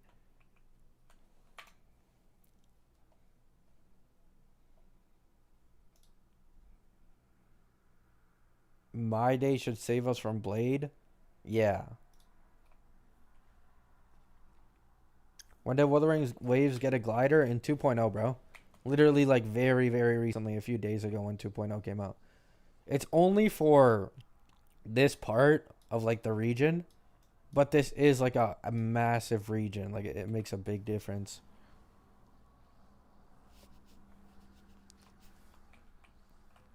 I need more bullets. Or bullets. People are just assuming because the quantum set. I'm not going to lie. I don't think any amount of HP scaling on a new relic set will be able to make up for the crit value and quantum damage that 3.0 set gives. And I'm pretty sure there aren't any leaks for us getting a new relic set in 3.2. So it's likely that 3.0 relic set is also for like both Tribi and Castris.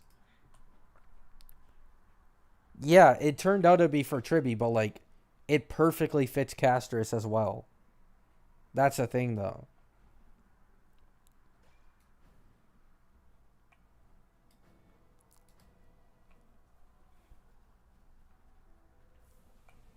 I mean, I genuinely don't know what other relic set you want to use on her. Like that just seems like the best relic set possible. Outside of the 64% crit value, you also get quantum damage bonus. Like there just isn't a better relic set for a quantum character in the game. Even if she is HP scaling, she'll only lose out on like a bit of HP. Like it's not going to be significant from changing the relic set.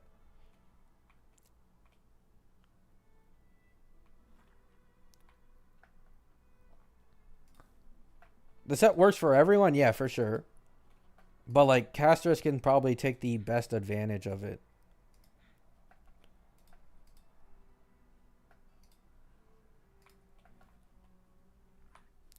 Remember the set still buffs quantum? Yeah.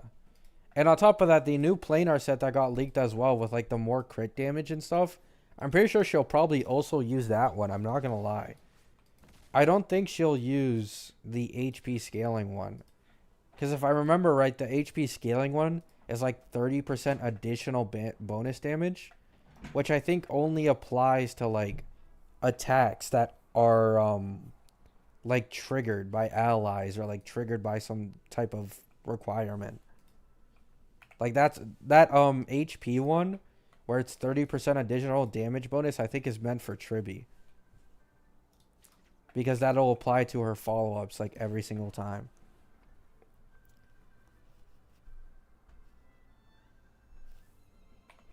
What even is Blade's relic set? Is it even like any good?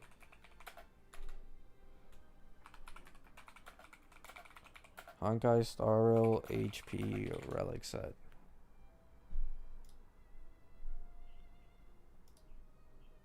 So the 2-piece increases max HP. Is that right? Only 7%? Oh no. This is a wrong thing. Increases max HP when the wearer's hit or their HP is consumed by an ally. Oh, includes themselves. The crit rate increases for a certain number of turns. This effect is stackable. You literally wouldn't need crit rate if you use that 4-piece quantum set. Herda Lycone or Tribi E1? I just can't tell you, bro. we literally have no clue what Tribi's Eidolons are. I cannot say. 16% crit rate and 16% HP, I think. So you sacrifice. So the new set has 16% more crit rate and 10% quantum damage.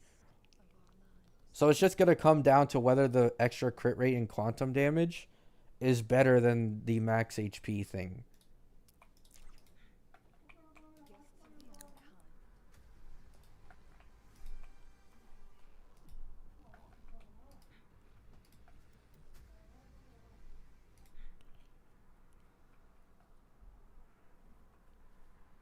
The new planar looks sick for Jade. Yeah, Jade can also take decent advantage of it as well. Watch them make Caster as speedy as fuck just for us to not be able to use that set on her. I don't think she'll be a speedy DPS, not gonna lie.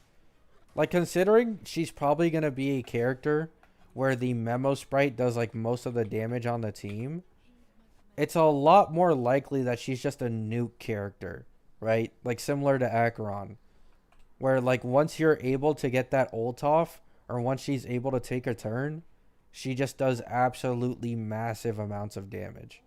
Like, I think that's probably what she'll end up being.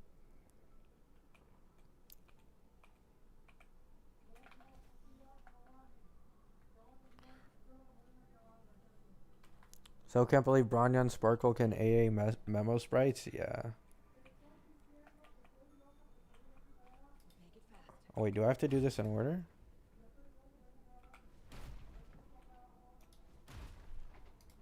Oh, I thought I'd get something special for that. Wow.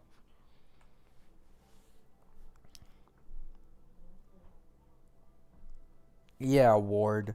I don't think Castris will be fast.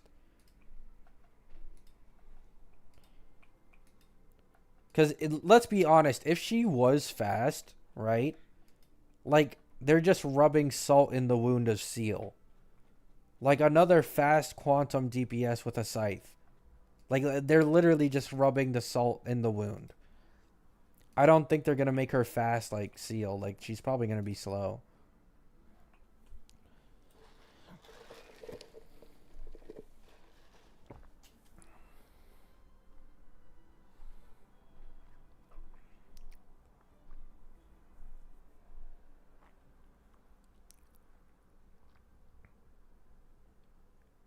I mean, that's a good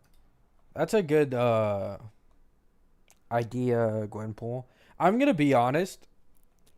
I don't know if I'm the only one who's ever thought of this before. Probably definitely not. But doesn't it make more sense for Castris to be a dot character given her lore? Like, is it just me, or like, considering the fact that everything she touches literally decays into death? Like, that just sounds like a dot like type of ability.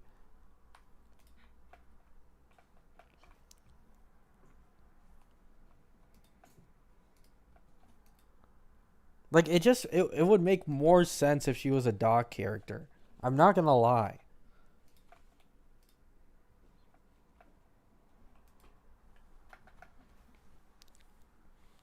They are releasing a summon lightning DPS after making the old one usable. I don't trust them at all. Uh,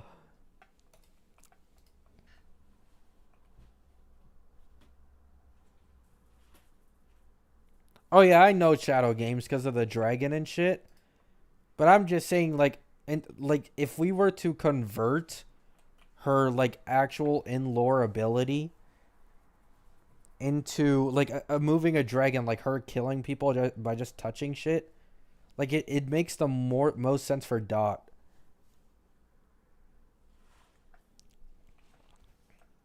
Why do we not die after Castris hugs us though? Cause we're the MC. It's really just that simple at the end of the day. I mean, it's completely possible it's not so broken to the point where you can one-shot Emanators.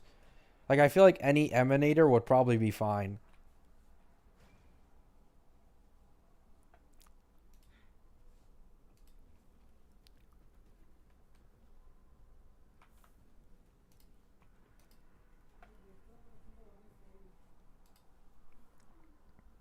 She's like Shigaraki, basically. Oh, because she's wearing gloves? I've never understood the concept that these characters can, like, literally decay, like, anything. Absolutely everything in the world. But, like, plastic gloves is what stops them from actually doing that type of shit.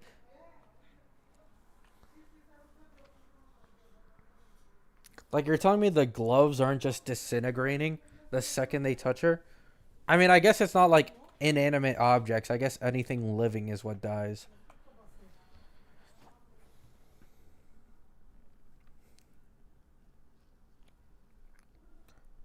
If they make her dot scale with max HP, I mean, she's just not gonna be dot. But if she was, that would be pretty broken.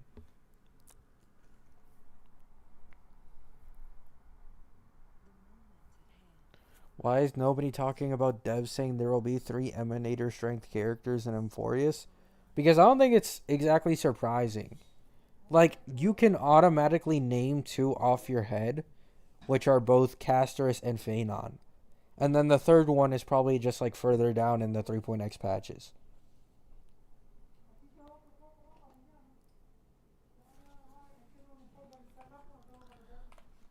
Like, I think anyone can assume that Casterus and Phanon are for sure going to be like Emanator level powerhouses for the game.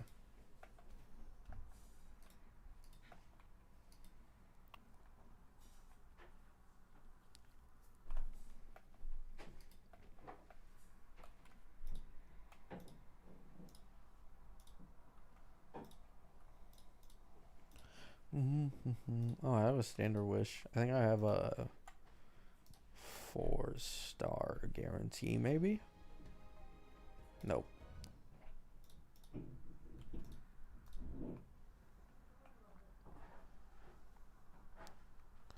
But doesn't Casterus look so similar to Seal? Do you think lore-wise they are related? I'm gonna be honest, I think Casterus looks more like Jouei than Seal.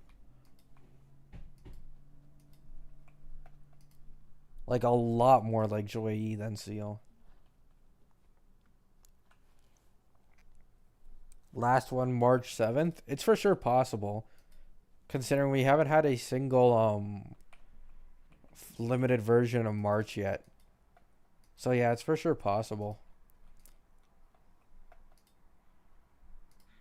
But then again, do I really think so?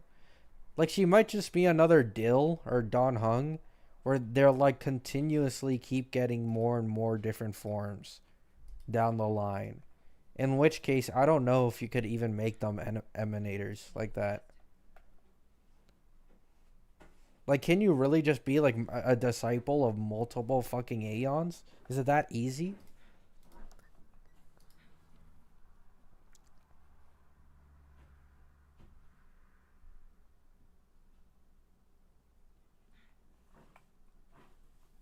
The Dill thing is easy sales. I'm really curious how they're going to make a fire Don Hung work. Hopefully he'll be meta again. Don Hung is like one of my, or at least Dill is one of my favorite designs in Hoyo. And his combat is also pretty fun.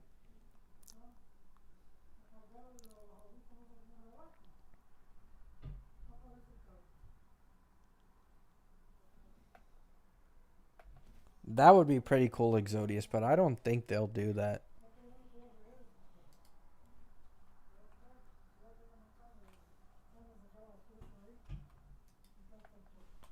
What? Weren't there a talk about how old character like Kafka gets a new form? I mean, I'm not gonna lie, I'm pretty sure that's just purely speculation at this point. Like, every time people bring up like, oh, we might get a Kafka outfit in 3.0 or some shit like that, or oh, these guys will get a new form, like Himiko might get a new form. It just never fucking happens. Yeah, but people have been saying Kafka has been leaked to get a skin since like 6 patches ago. Like, this has been an ongoing thing. Like, first they say like 2.6, then 2.7, then 3.0, and now nobody has any fucking clue when that Kafka skin is coming out.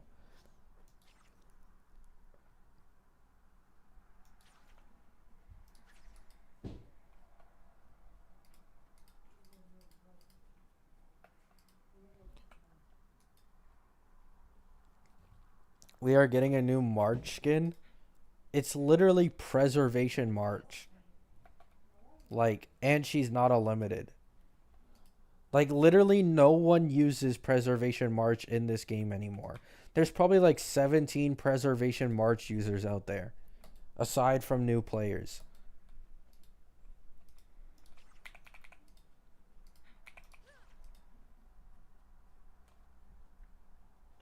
Yeah, I'm not gonna lie, like, it would have made way more sense if the outfit was like a universal thing, and you could use it on Hunt March. Because a lot of people use Hunt March. But preservation just makes zero fucking sense. Like, what? Like, I get it's free, but, like, it's literally, like, one of the worst possible options for a free skin.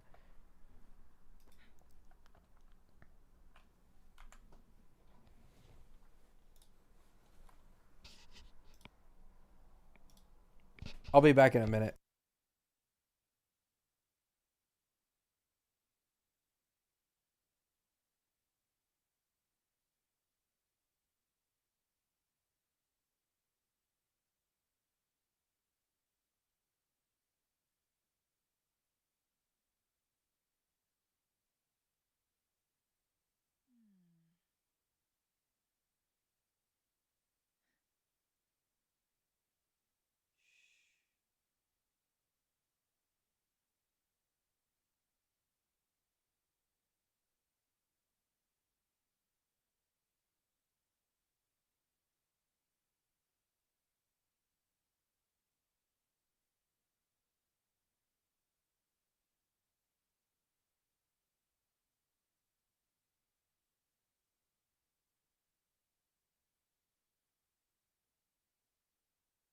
The moment at hand, this very moment, is the best of our lives.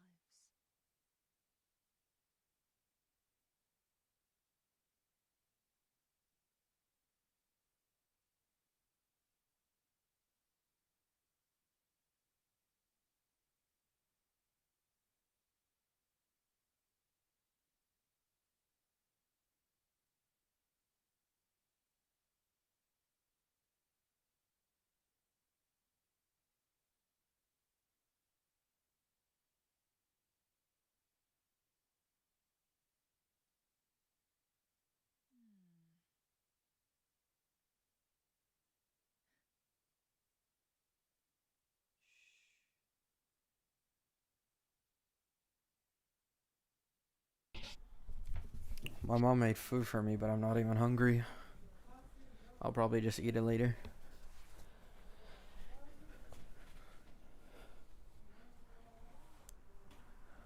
If they make March Nihility, I'm gonna flip off Hoyoverse. It's possible. I'm not gonna lie, Nihility is due for like a new comp. Like, I really hope Anoxa is just a new Nihility DPS and not an Acheron support or Nihility support. Because if so, like, I don't know what Hoyo needs to get. That Kafka is just a fucking dated, like, DPS, bro.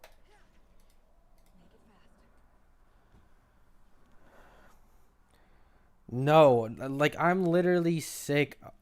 I am so sick of Acheron supports at this point in the game, man.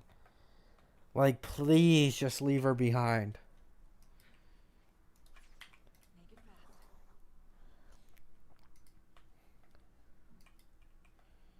Like, it would be fine if we already got Nihility characters that could, like, make their own new comp, but we literally don't. Every single new Nihility is just another Acheron support. Like, I just don't want that anymore, man.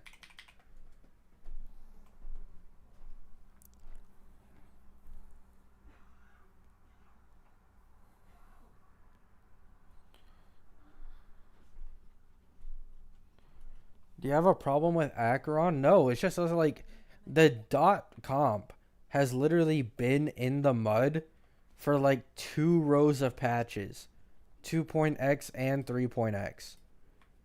And every single nihil, like, I'm tired. We barely get nihilities in this game, bro. I am sick of just getting characters and them being Acheron supports. Like, go into the actual nihility comp and do the dot, which is like the thing that they're literally known for, instead of just being an Acheron support or an Acheron battery. Like, it's been 6 patches since we got Acheron, bro. Please. And by the time Anoxa releases, it'll be literally like over an entire row of patches since Acheron released. Like, no more, man. No more.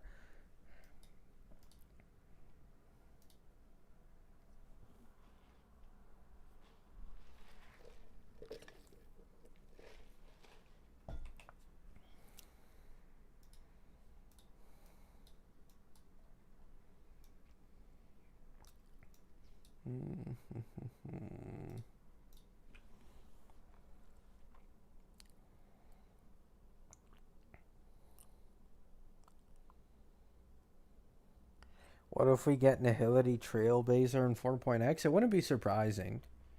I mean, another thing to keep in mind is I think I mean, take it with a grain of salt at the end of the day, right?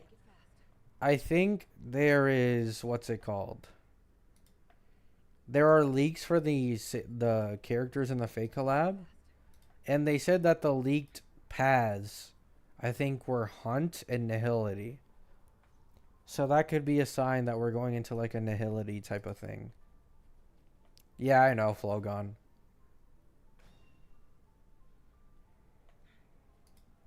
I was using it earlier to do the things across the map. Need to go. See you guys. See you later, Zen. Thanks for stopping by. Did you clear V6 holograms? No. I never really cared for the V6 holograms, I'm not gonna lie. Like Honkai Star Rail, it's a lot easier to understand meta in that game. But in this game, it's like there's a genuine mechanical skill difference where it'd probably take me like a few weeks, if I had to guess, to like fully get it down, and I just don't want to do that. Like Honkai Star Rail is more knowledge based, while this game is more mechanics based. So I just never bothered with it. Do you have the standard gun? Yeah, I do. I think it's on my Chixia or something. Right here.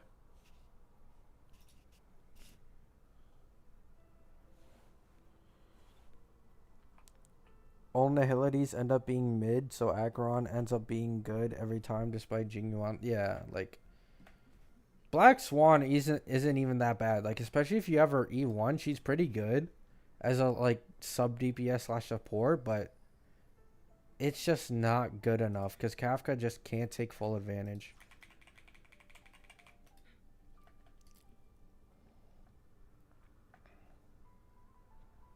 Like literally the only thing we have to go off of for an actual like dot DPS is a 1.x character, and we're going into 3.x patches. And we're not getting another dot character to like the second half of 3.2. It's just so dumb. Yeah, Black Swan isn't the problem, it's Kafka. She's just too weak of a DPS. Like you give her all the buffs in the world, and she'll still only do like 2 or 300k on ult. Like it's just not enough. Like these days, bosses have like 3, 4, 5 million HP. Like 2 to 300k on an ult just isn't good enough. And that's with a lot of enemies on field at that.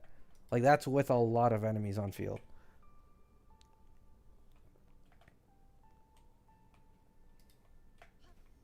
Nice, Flogon.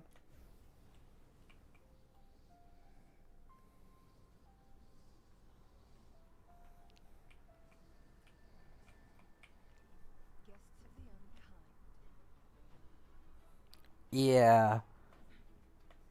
Like, genuinely, dot crit would be a really good thing. Like, I don't understand why they don't do it. Like, that would actually, like, balance it out and make, like, dot characters a lot stronger. But if I had to guess, I don't think they're ever going to make dot crit. I'm not going to lie. I think they're just going to keep making, like, overall dot buff stronger.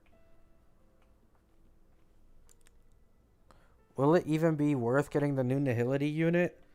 Only if they're like super meta and broken. Like, but once again, like, I just don't want to speak on characters we have nothing to know about. Like, we literally have no clue what exactly Anoxa's gonna be. Like, just look at how much Triby's kit changed in like the last 15 days. But if she's strong enough as a DPS, honestly, yes. You'd probably need Robin, though. I'm not gonna lie. You'd probably need, like, Robin or Tribby or something like that.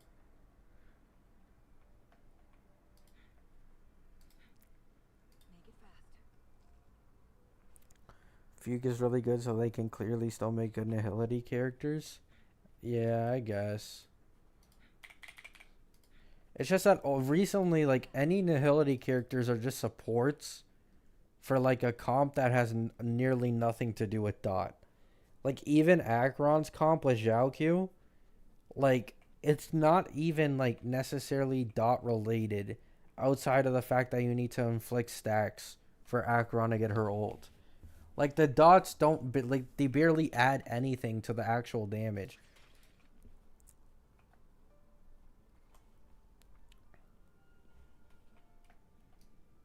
Res debuff just means res pen, I'm pretty sure.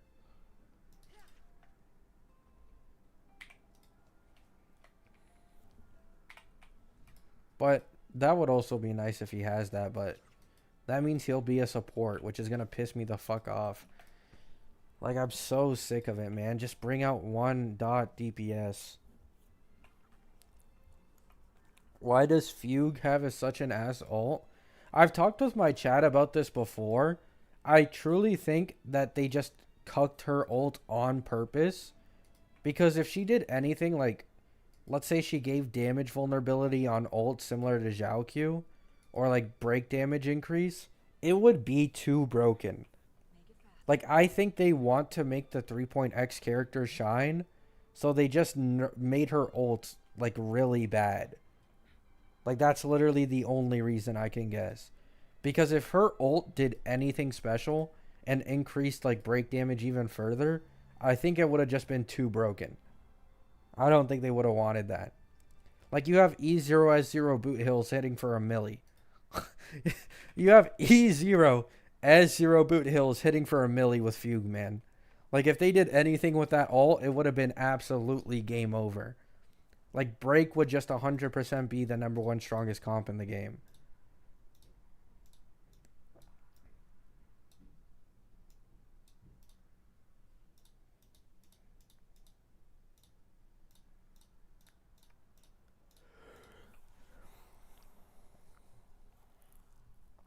Fugue being a crit dot support would have omitted our pockets before 3.0. Would have been crazy, man. It would have been crazy. Where are the trees? I like the trees, I think. This is the trees.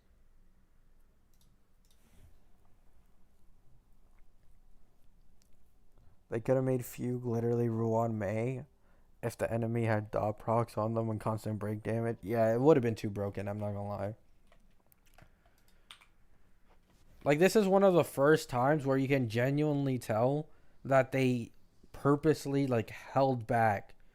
And, like there's no way they weren't aware of how ass Fugue's ult is, right? But they just held back because they know they couldn't make her too broken.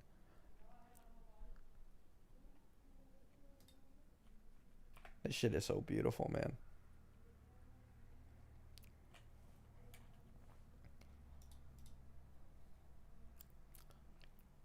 Advance old characters like Robin by 50%. That would be pretty broken, but I don't know if they do that. Silverwolf rerun makes conspiracy theory level of sense now. Silverwolf is a must pull, even better than the Herda. Oh my goodness.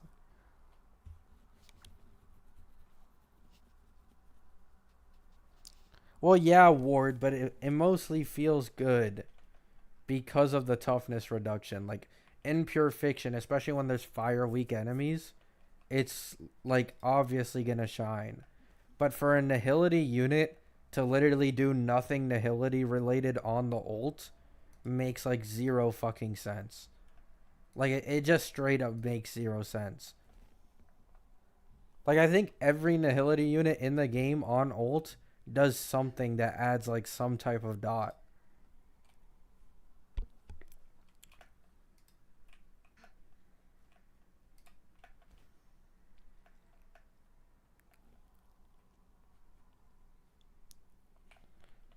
It's colorless toughness reduction, yeah, but isn't it reduced? Like, I'm pretty sure she does less toughness reduction against enemies who aren't fire. Like, the pure fiction mobs are all mostly just small mobs. So you're able to break them significantly quicker than like MOC and APOC bosses.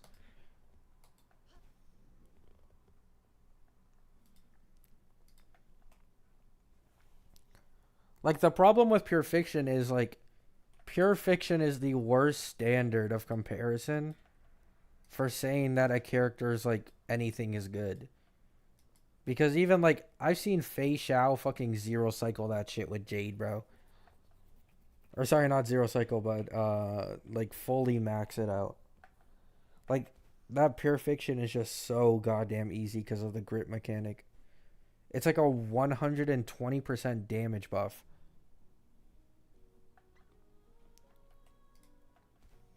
Gacha games cannot nerf characters because Chinese laws.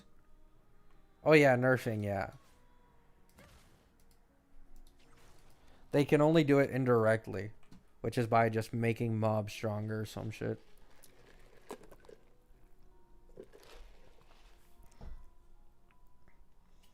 Trebby doing DPS and buffing. Silverwolf defense down plus type change. Oh my goodness. I mean, once again, Silverwolf would still be like decently meta today if they just didn't make every DPS ignore weakness. Like I think that's just the biggest issue at the end of the day. Like the fact that you can just ignore weakness with almost every new meta DPS completely just ruins her value. Have you tried your Carlotta yet? No, because she's extremely low level with like level 0 traces. So she'll just be instantly killed.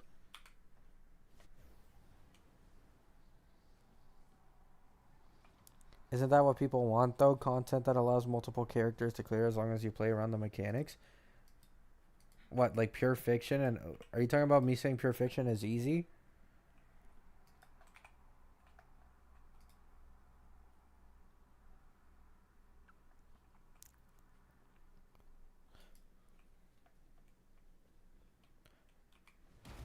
Oh no, I'm not saying her ult. I'm not saying her ult is like completely useless or anything, Ward. Or like needs to be dot related. But I'm just saying that like you can tell Hoyo purposefully held themselves back from adding anything like break related vulnerability, like anything like that in her ult on purpose. Because they knew she'd be too strong with it. Like I'm pretty sure every other Nihility unit in the game can add like something like dot or something whenever they use their ult. Like she's the only one, I'm pretty sure. Or like a debuff. Yeah, a debuff is what I should say.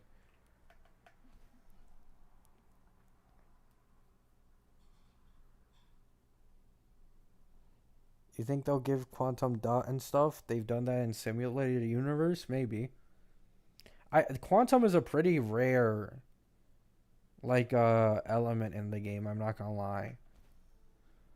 When it comes to limited characters.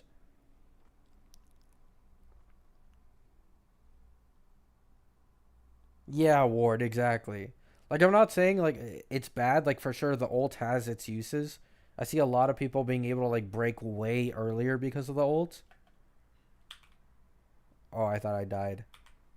But I'm just saying like you can tell that they're purposefully holding back on characters' kits so they can make 3.x characters shine more when they make them stronger.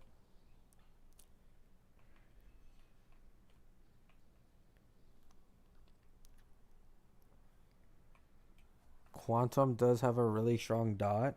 Oh, really?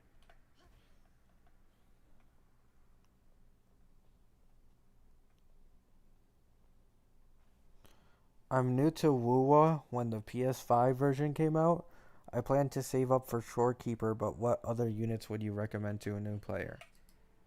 I myself took like a 3 month break from this game, but if there were like 3 units maybe that I recommend, Jin Shi is still currently the strongest DPS in the game. Zeshi is aging very well as like a support slash sub DPS. And then the next one would probably be Shorekeeper. However, I think in order, it'd probably be number 1 Shorekeeper, number 2 Zeshi, and number 3 Jinshi. because there's a lot of like the DPSs.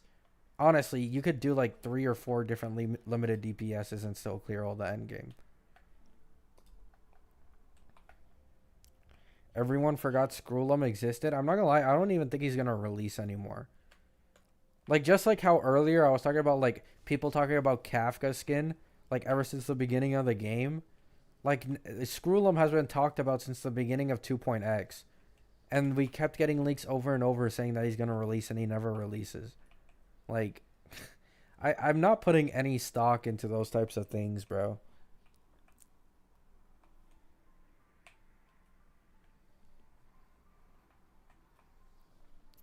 Guests of the unkind.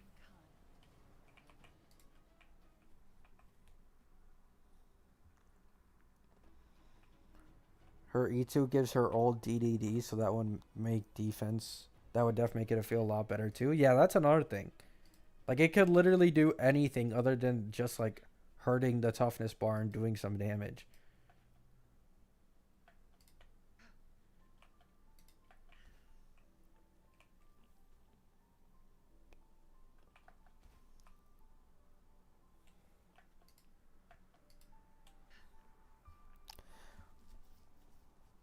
People rioted for him, so it might be when we go back to Herta Space Station.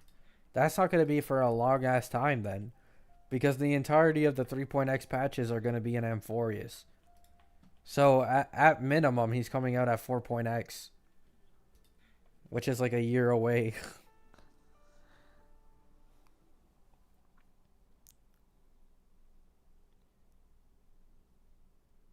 Who's your favorite Wuwa character?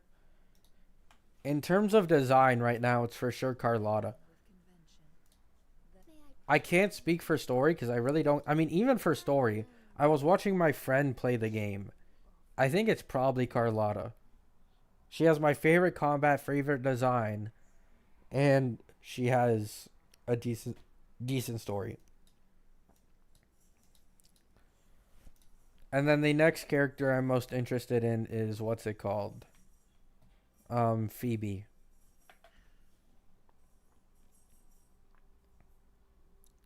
4.0, yeah, literally. Like, I'm pretty sure Amphorius is gonna run for 8 patches from 3.0 to 3.7.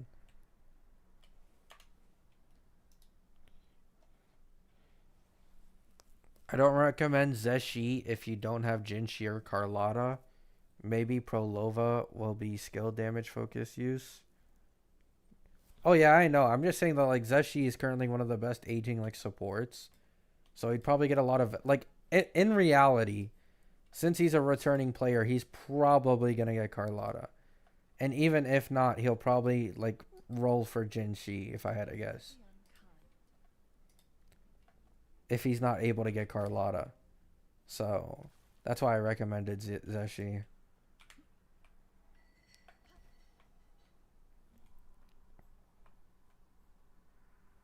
I wish I could get into Wuwa. Why can't you get into it?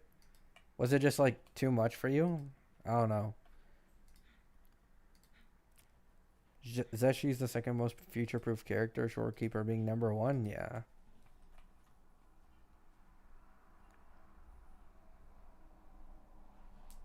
Mobile, bro?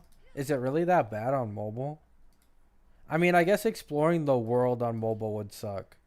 Because I only ever did dailies on mobile. I never actually like explored the world or anything. So I don't know how much worse it is. The art style is not for me, really? I mean, I guess it's definitely different to Hoyo. But I guess it just depends on the person, yeah. In my opinion, this game looks really, really good.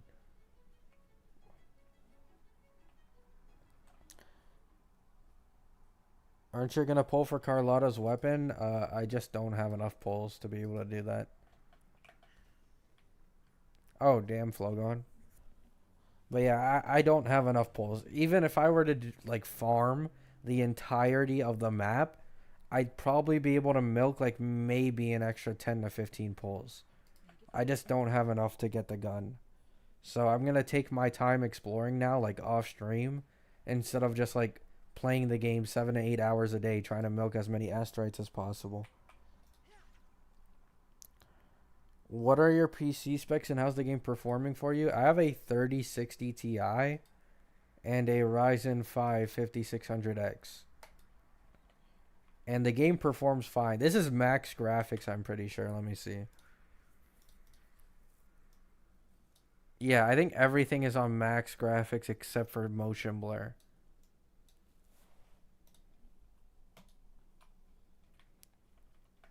What's the equivalent of Spiral Abyss in this game? Tower of Adversity, I think.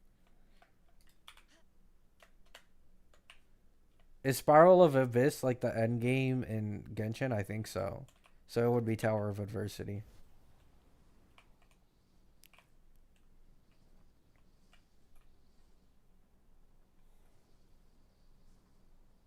Who do you plan to go for next in Wuwa? Phoebe. Phoebe's the one I want to get next.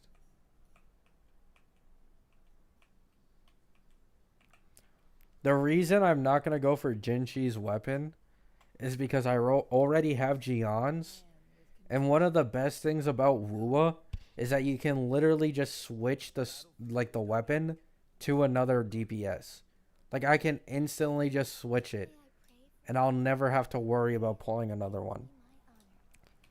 Her signature is for sure better, but it's not worth all those pulls.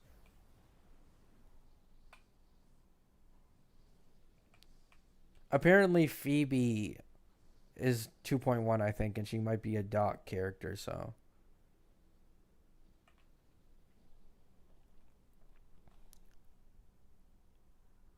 I don't use Camellia and I don't use Havoc Rover, so I'm not gonna do that. I don't even like Camellia to begin with. A lot of people skip Zeshi. Oh yeah. I skipped Zeshi, but like not on purpose. I literally just quit the game when she released.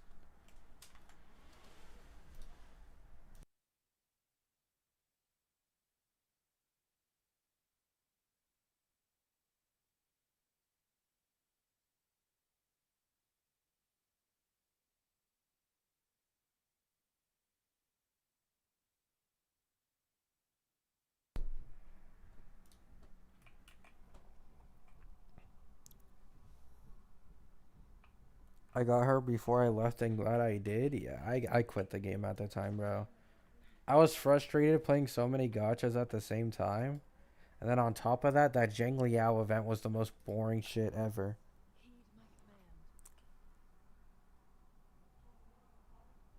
Oh, nice. Shadow Games.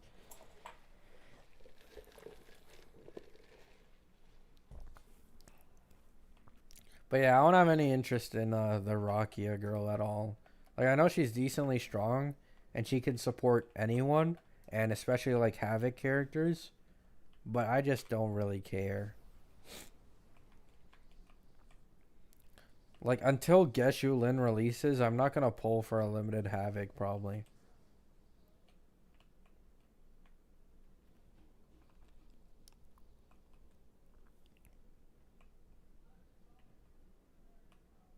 What was that bug?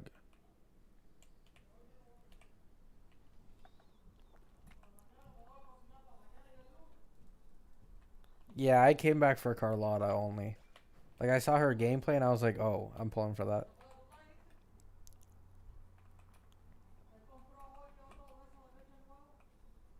The events are the worst part, of my opinion, but I skipped them anyway. Yeah. I think, like, for people, it's different, right? Some people prefer, like, the open world games and the adventure and stuff. But the biggest benefit of Honkai Star Rail being turn based and not open world is that getting, like, the Jades for each patch is incredibly convenient. Like you don't have to like do all this exploring, all this fighting.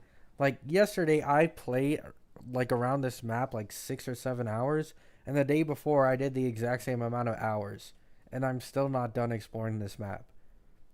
Like in Honkai Star Rail, like give me a few hours and I finish an entire patch.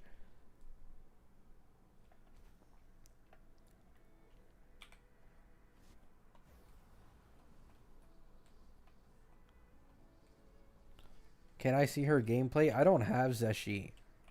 on my account.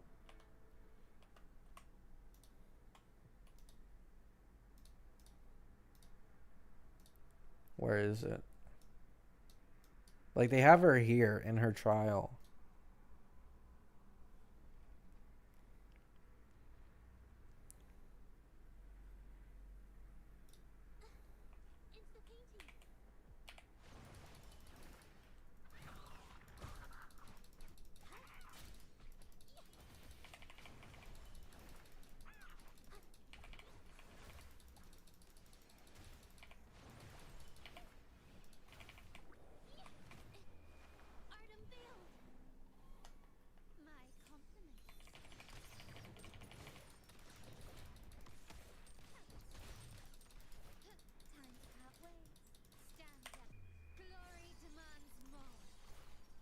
I was talking about the one you pulled right now, Carlotta.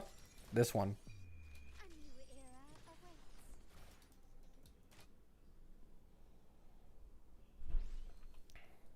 It's this girl.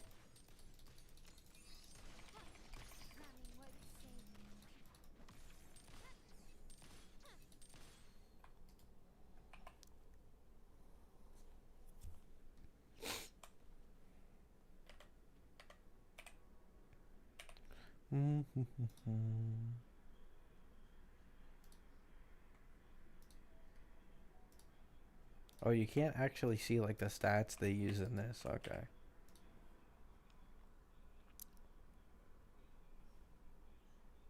Yeah, you could just play them on the trials here. What does Zeshi do? Can someone brief me up? I'm pretty sure Zeshi buffs resonant skill damage a lot, if I remember correctly. Yeah. She buffs glacial damage and she buffs resonant skill damage. So since Carlotta is glacial and mostly resonant skill based, I'm pretty sure that's why Zeshi's like the best support possible.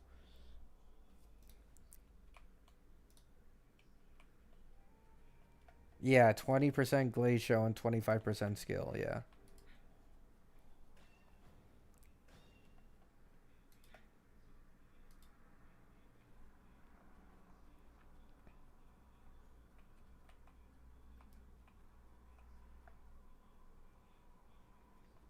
But why does their attack pattern look the same? What do you mean?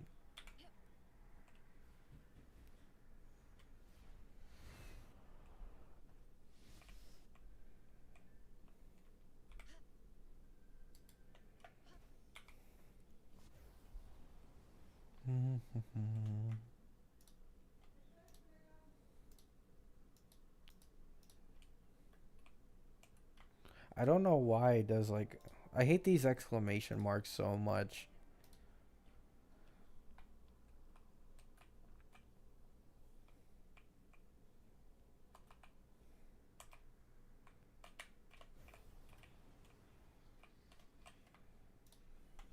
Their mouse one?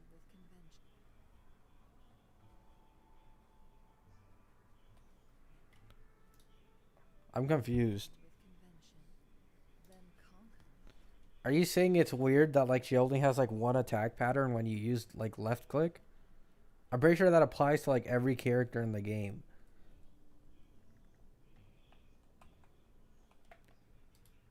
But if you're talking about like if anything else happens, when this like forte bar is absolutely maxed, she does like a different type of attack, which is like a bit AoE kind of if there's people around it. Um, what is this?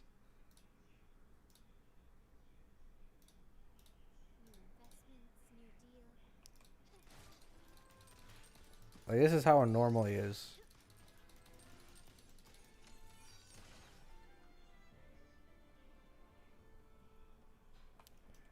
And then this is holding it. This she just dashes if you hold it. And then if you do the let me see in a sec. So that's a normal. So this is what happens when you hold it after. She does that. And then this is just a normal thing when you use her E.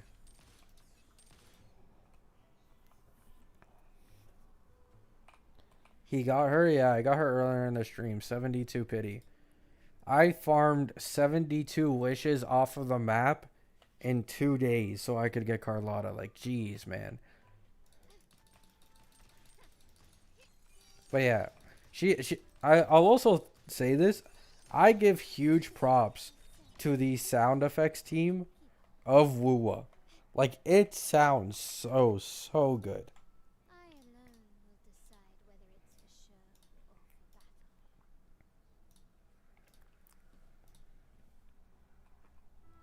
for battle. Anyways, bye everyone. See you later, Gray. Have a good day. You are unlucky, man? Yeah, it's just so bad. If I just won it, bro, I could have gotten Zeshi as well. Got her at 75, took me 29 hours total. Jeez. Yeah, I'll do it later, Flogon. Anime characters with guns are so cool, I'm saying. Like, I'm completely weak for it, bro. It's so good. Yeah, I know. I also need to level my Sanhua as well. And I probably need, like, a different healer. Am I really gonna level up Baiji, bro? Because I don't have Shorekeeper. I don't wanna, man.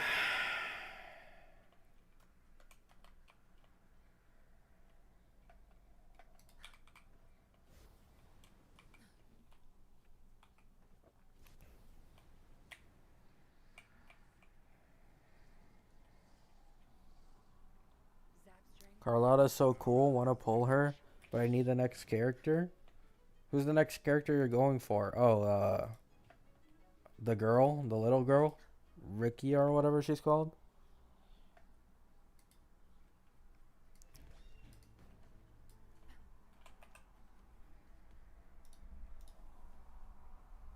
Are the Rovers good in this game? They're good. They aren't like top tier, but they are good. Like, especially Havoc Rover. Havoc Rover you can actually use like in the tower for a lot of like the beginner levels, in my opinion. Like, just fine.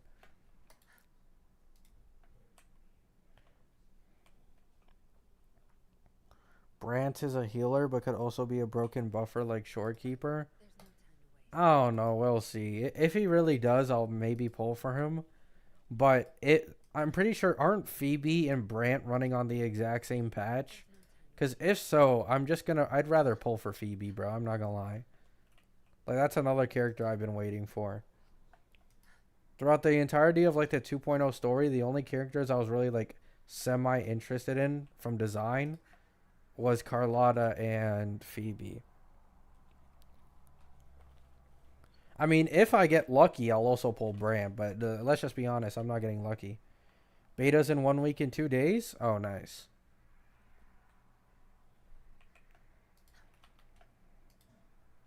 I'm not going to be making any, like, Wuwa videos for a while, by the way.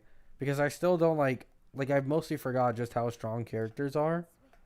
And I don't want to lie to my audience.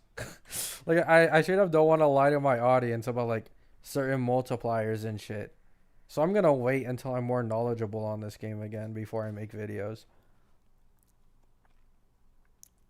No Zanny? I don't really give a shit about Zanny.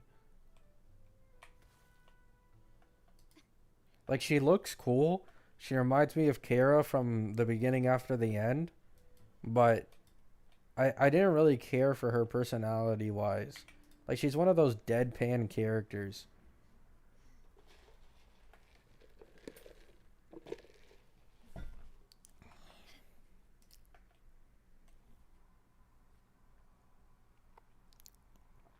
Saint Tontas has the best guides if you want to get serious in Wuwa.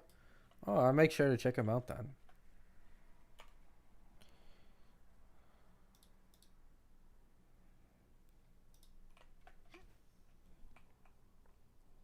Apparently in PS5, Wuwa is ranked second most played games in the console. I'm not sure. Definitely a dead game. I mean, Wuwa is a really, really fun game, bro. Especially on console. I will say, 100%, right? This game is a lot more enjoyable if you play it on controller. Like, I think that kind of applies to any open world games, but it's just way more comfortable and fun playing games like these on controller.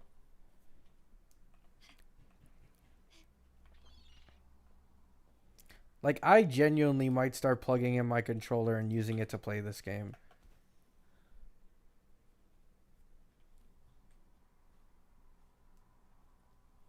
I'll probably just check out both of them, Flogon, and see who I like more. I sure would love to play this game on my Xbox. Oh my goodness. Lighter than a dove. It's unfortunate, man. I don't know why it isn't on Xbox.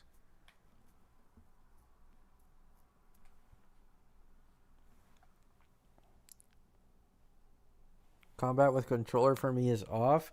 I mean, I played Fortnite for 2 years on controller, and in that game, you need to have some crazy mechanical skill.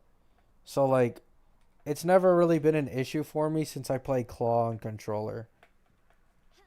Like, I guess if you play non-claw, it's a bit different, but I play claw, so.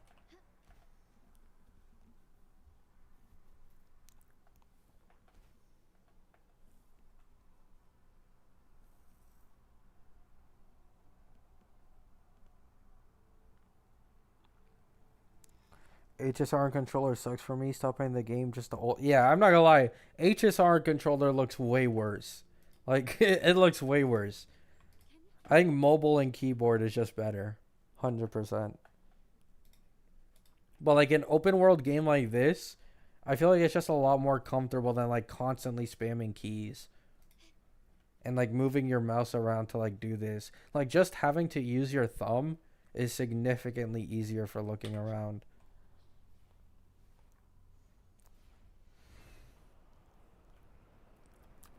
I mean, Xbox just fumbled. Like I'm not one to like give a shit about what's it called? Like console wars and all that shit. But like they just gave up on the games. Like literally the only thing that consoles have going for them in the first place is the exclusives. And they gave up on that. So why would anyone fucking buy an Xbox like 90% of the time? Like in my opinion, Xbox has a better controller than PlayStation. 100%. But most people buy consoles solely for exclusives. And in that right, PlayStation just completely wins. Oh yeah, Game Pass is Game Pass is really good. Like you can't knock Xbox for that. Game Pass is really good.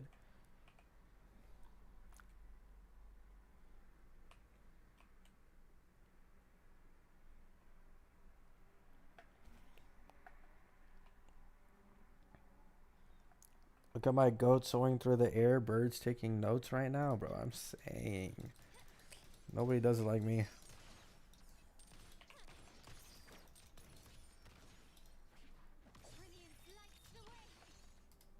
Man, I love this character, bro. Now I'm gonna spend probably, like, when I turn off stream, I'm probably gonna spend, like, another 2 or 3 hours farming echoes and traces. Like, jeez, man. You know what I've been thinking of? Do you guys think it's a fine idea for me to use Asterite on wave plates? Because I'm not gonna lie, this game has like damn near zero power creep. And I only care about Phoebe in 2.1. Like I was low-key considering it. Because it's just a lot better to have characters like at max traces earlier. Please don't, really? Like, I don't care about, like, S1s for a lot of characters, but I regretted doing it in the early game. I don't know. I feel like it's just fine. I don't know. It's a waste, really. I guess it would save me time, but that's it. I mean, in the first place, I'm too broke to do that anyways. I'm too broke in the first place to do it anyways, but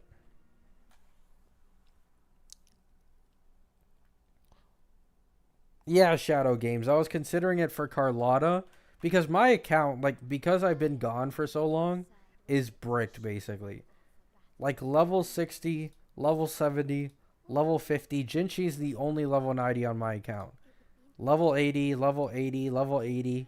And most of these guys do not have like good traces at all. Like they're all like severely under leveled.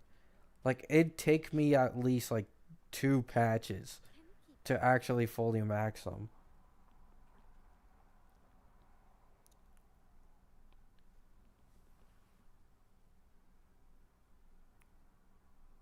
No, I think Game Pass is actually a really good thing. Game Pass for like incredibly cheap. Well, I won't say incredibly because I think they did raise the prices, but still for decently cheap, you get access to a shit ton of good games. Like a lot. It'll take me 3 weeks to max all traces. Yeah, but I also need a farm for echoes is the issue. Like, look at these guys. My Yinlin does not even have a full echo set on her. My Varina is running level 0 echoes. Even my Jinshi's 4 cost is completely garbage. My Changli is the only one that's like decently built with a full set.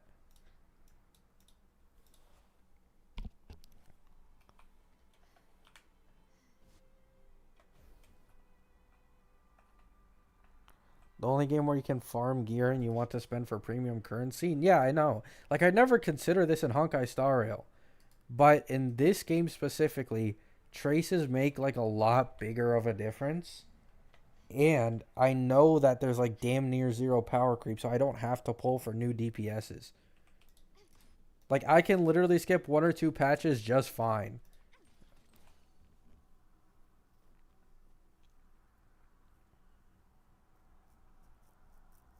Alright, Blad. Oh, yeah, I saw that, Brovin. I saw it. That's a really nice addition to the game.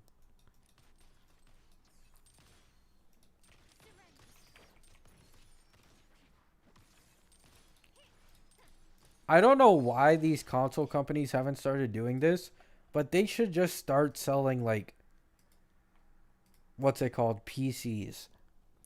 Like, I think at this point, like, the further we get into, like, gaming, like, more and more people realize just how much worse consoles are than computers. So if they made, like, cheap computers that are, like, the price of consoles with similar performance, I feel like a lot more people would be happy with that than, like, what they're doing right now.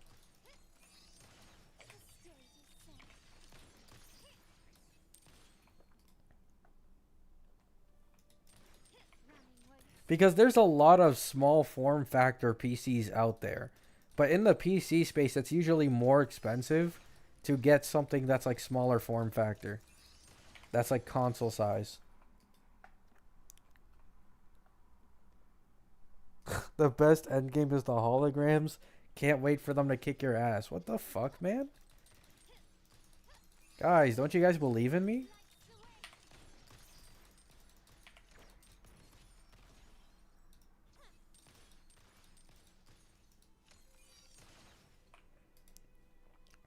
It took it takes 3 weeks to max all traces. I will be real.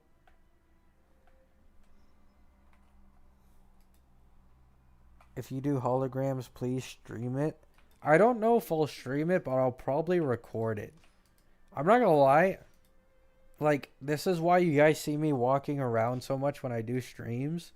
It's a lot harder for me to focus for some reason when I'm streaming than when I'm off stream. Like, my brain just works like 90% more effectively when I'm just alone doing my own thing. So I might record them, but I don't know if I'd stream it.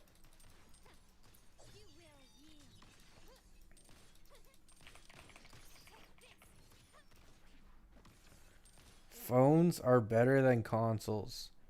Um, I think they need to become cheaper. Like, if we're talking purely for gaming, I don't think so.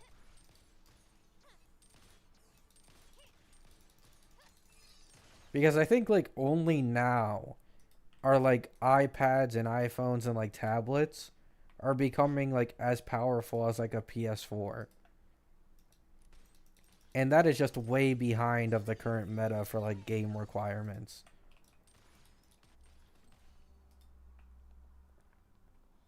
It's gonna take me 3 months to get a new PC. I'm suffering right now. ADHD kicking in. uh, I feel like a lot of people, like even my own friends, right? Like a friends that I grew up with, like we all came from like PlayStation or Xbox on Fortnite, and at this point, almost every single one of us has switched to computer in the long run because it's just straight up better. Like you can have higher FPS, you can have your own freedom with graphics, and you can obviously use a computer for more than just games. Like you can use a computer for work and other shit as well. Streaming, YouTube, like a lot of people forget to add that like when people talk about like console versus PC and they only talk about like games maybe being cheaper and exclusives, they forget that a PC can literally be used for absolutely everything. You can use it for editing, gaming, work, like streaming, anything.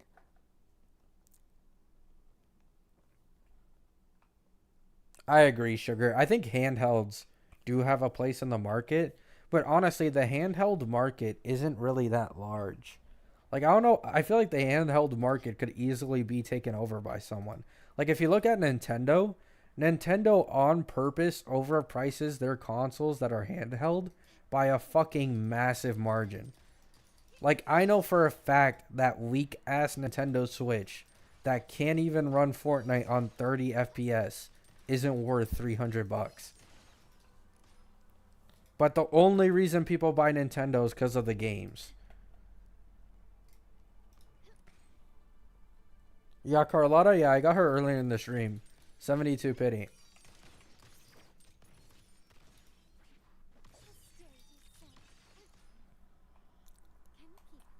5,000 Nvidia series is coming. Nah, it's too expensive. It's too expensive. I don't even think I'm gonna get a 5,000 series card. If anything, I'd probably buy like a used 4080 or 4090 before I bought a 5,000 series card. Have you guys seen the leaked prices for the 5080? I'm not buying that shit.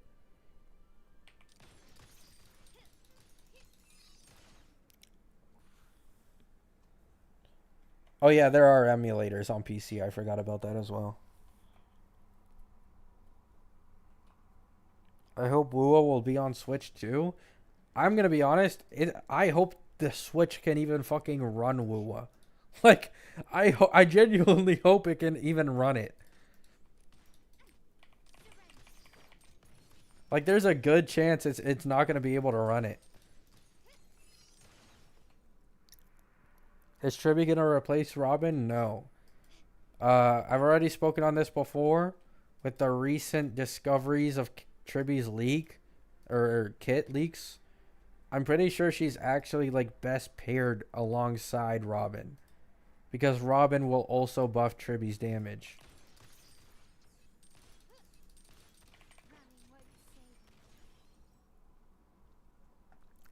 The Switch 2 will be able to. It's on par with a PS4 Pro. Oh, okay. I mean, I guess if that's true, yeah, you'll probably be fine. But damn, bro, like, why are they so behind? Doesn't make any sense. Like, I'm pretty sure the PS4 Pro came out like a decade ago, bro.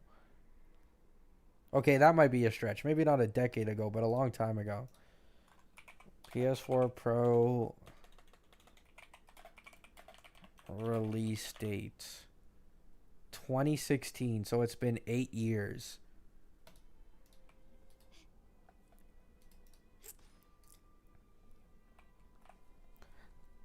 They always been behind graphically. I mean, it makes sense when you think about it, right? Because most Nintendo devices are mainly just bought for people wanting to do Nintendo games, and cartoony games with like cartoony graphics are usually significantly easier to run, especially Nintendo's games. But still, like, I'm not asking for like PS5 performance by any means, but just like Maybe marginally better than the PS4 Pro. Oh yeah, Flogon, I know. But usually they're significantly more expensive.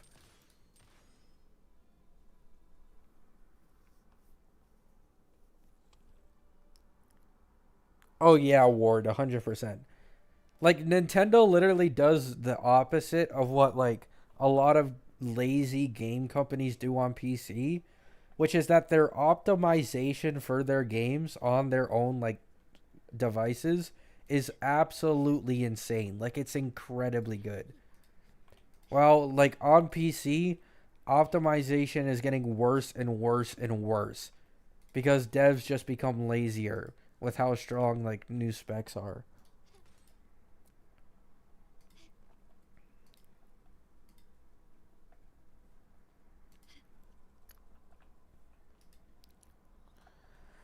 I have a question about Wuwa. So Carlotta, which good team is for her? I think Carlotta's best team possible is alongside Zeshi and Shorekeeper, I believe. I think that's the best team possible for Carlotta. You can also replace Zeshi with I think Sanhua, and I think I've heard you can use Tao Chi and that 4-star mouse girl, which I do not have at E6. And if you don't have Shorekeeper, you just use Varina. And if you don't have Varina, well, I guess you just use Baiji.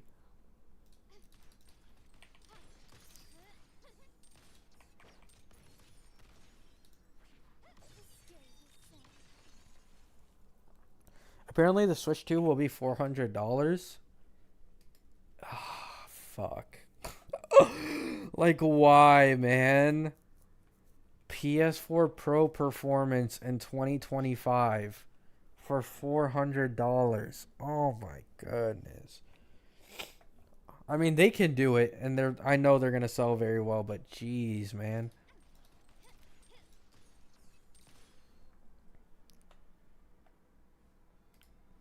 Like realistically, it should be 300. Like it should be 300. Yeah, I heard Tauchi is pretty slow. Yeah, she's like a last case resort.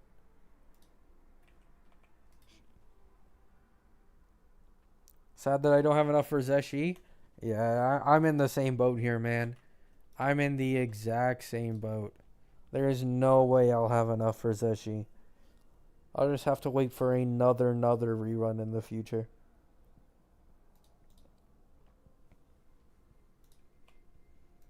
I'm also probably gonna save for Carlotta's weapon in the rerun as well. Because Carlotta will probably rerun in like 2 patches or something.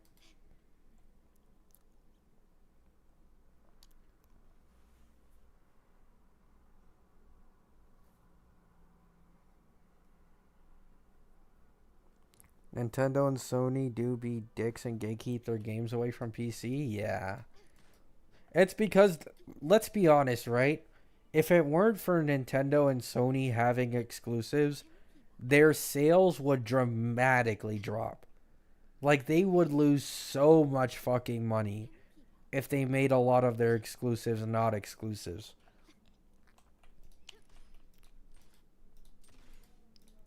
Like it's literally one of the few reasons to even justify getting a console these days is the fact that there are exclusives that are only on that platform. Yeah, I know there are emulators on PC, but usually they can't run it as well. Unless you have a really high-end PC. Like high-end PCs can run emulators just fine no matter what. It's very possible that Shorekeeper reruns next patch, then I'll probably pull her then. I might have to skip Phoebe if that's the case, but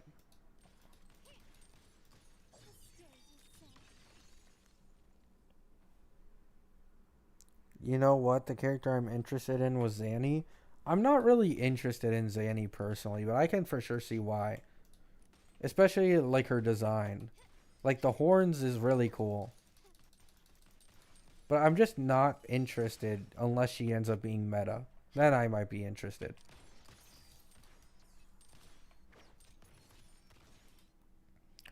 Changling Shorekeeper are likely the 2.1 reruns. Yeah, I'll probably have to go for Shorekeeper then.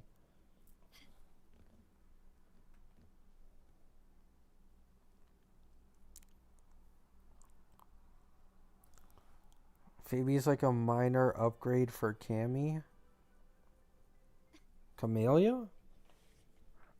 Is her kit leaked or something? I thought Phoebe was gonna be like a DPS.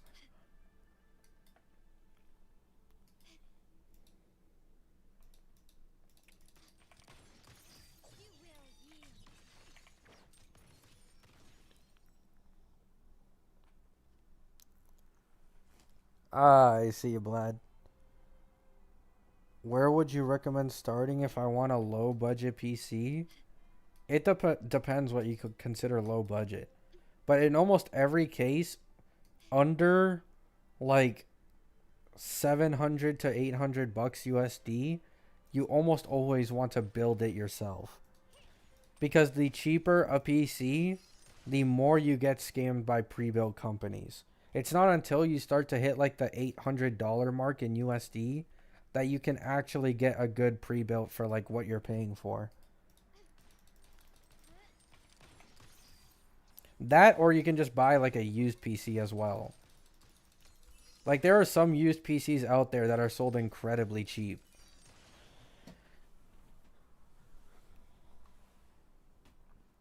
Is building a PC hard? I myself didn't build my PC simply because I didn't trust myself. But from what I've heard, it's more like time consuming than difficult. Like once you learn how to do it, like all that really matters is just being careful. And that's it. Like there isn't anything special that like no one can do. It's incredibly easy. It's just that most people don't build PCs because they don't want to waste their time or they're like afraid of breaking something.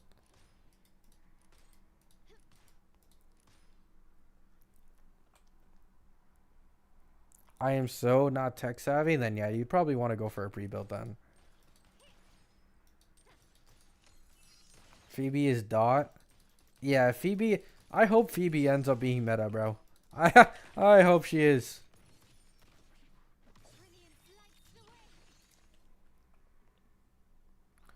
Is Carlotta's weapon a must pull for her because I have a 5-star banner gun?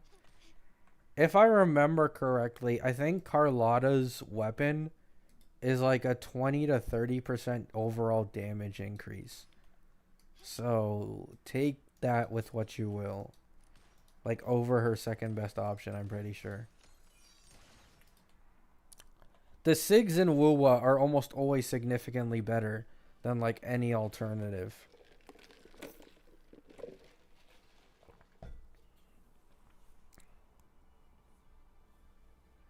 20% damage increase? Yeah.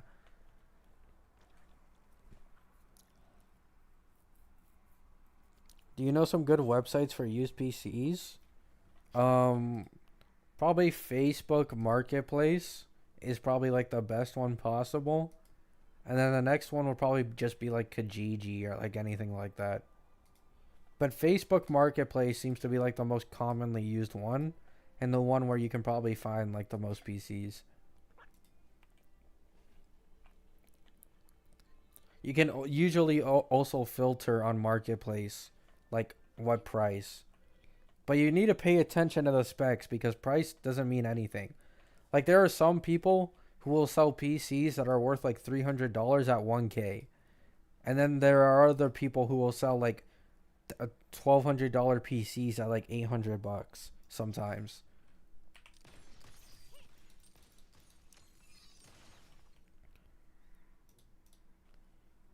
%20 damage increase and 17% for Jinshi over Gions. Yeah, I don't think I'm going to pull for Jinshi's signature. There's too many characters I want to pull for right now. Yeah, I have 16 gigs on my PC. 32 gigabytes on a PC is like pretty standard these days. Though most games still only use 16. 32 is either like productivity stuff or a really, really highly demanding game. But of course, getting 32 will make your thing more future-proof.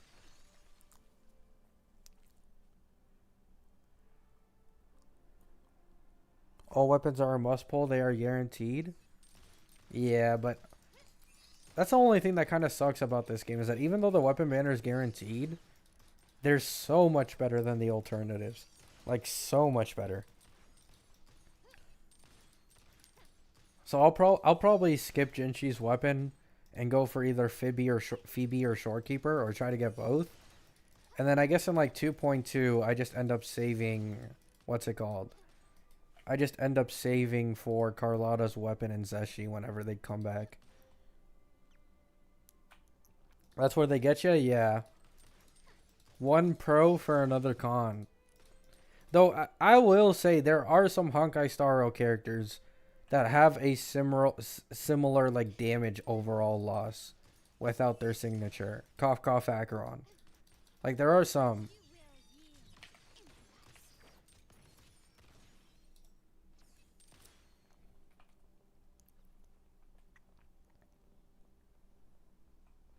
Variation gives more concerto.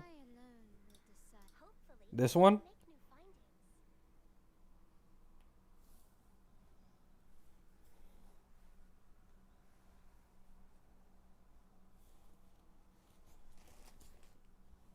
Sunday without Sig is a big loss. Oh yeah. I mean, I wouldn't say it's a big loss. Like Sunday without his signature is already SP neutral. And he gives really good buffs, but it's just a massive, massive buff. Yeah? Alright.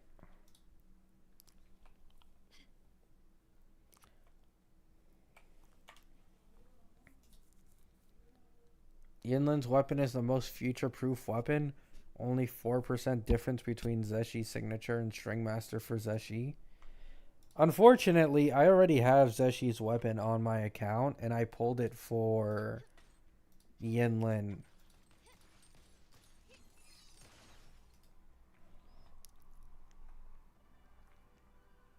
How you get variation weapon? It was like at the very beginning of the game, when I was like pulling a shit ton, I just ended up getting an R5. It just depends on the banner, I think, the weapon banner.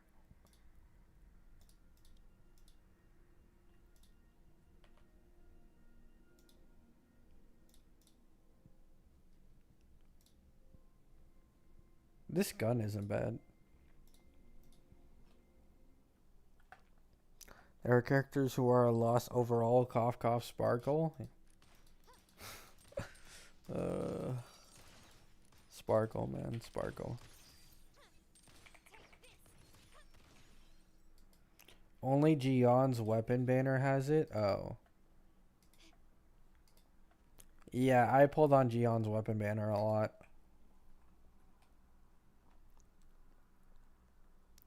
Should I found a $72 gaming PC on Temu? Should I tap in? You're probably going to get sent a rat in a cage with marked like 4090 on it or something. My goodness. Zeshi will probably rerun in 3 patches. Zhang Liao 2 patches after release and he was free. Yeah, I'll probably end up getting Zeshi and skipping Zhang Liao. I don't think Ratio's going to get a rerun for a long ass time, if ever. Like, too many people own him. Feeling like Carlotta's kind of tricky to play, really? Is she really tricky to play?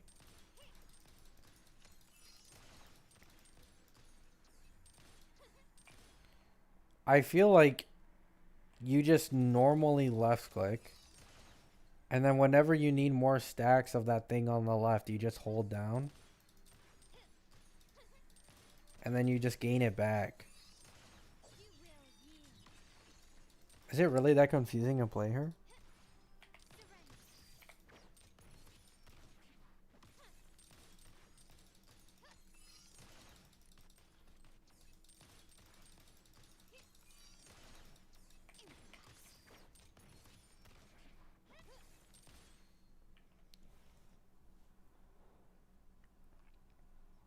Maybe like rotations. Jinshi's weapon is the third best weapon to pull for. Second is Carlotta's. A smooth journey. It's gonna be a toaster if I'm lucky. I like those odds. Nice.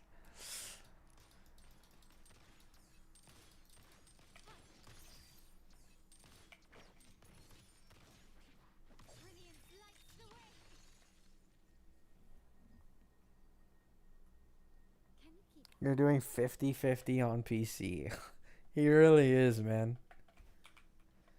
Although in reality, it's more of like a 99 0.1.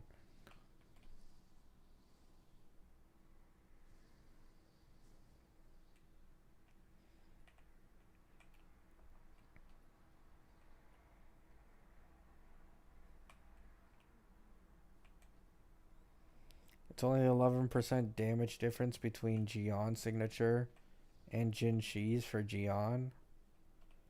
Oh. Haven't tried Carlotta yet because I'm still building her. But that's what I heard, that she is kind of tricky to play, but I could be wrong. I see. I think it might just be like rotations maybe. But I don't think she's exactly tricky to play. I think the only thing that's annoying is that her ult is like 3 to 4 shots before the big shot. So you have to somehow constantly move away from the enemy while shooting. Like some of those holograms will not give you the time to get every single shot off. But that's about it. Back from eating my lunch. Welcome back, Ray.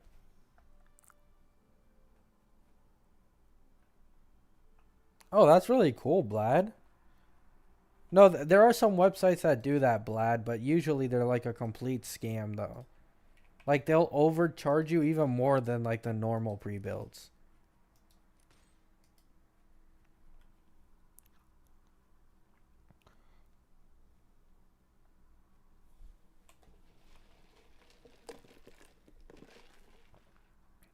Have you tried the new hologram? Yeah, I got my ass beat instantly. Does it make any sense that a level 60 hologram should be doing like 8k damage and attack?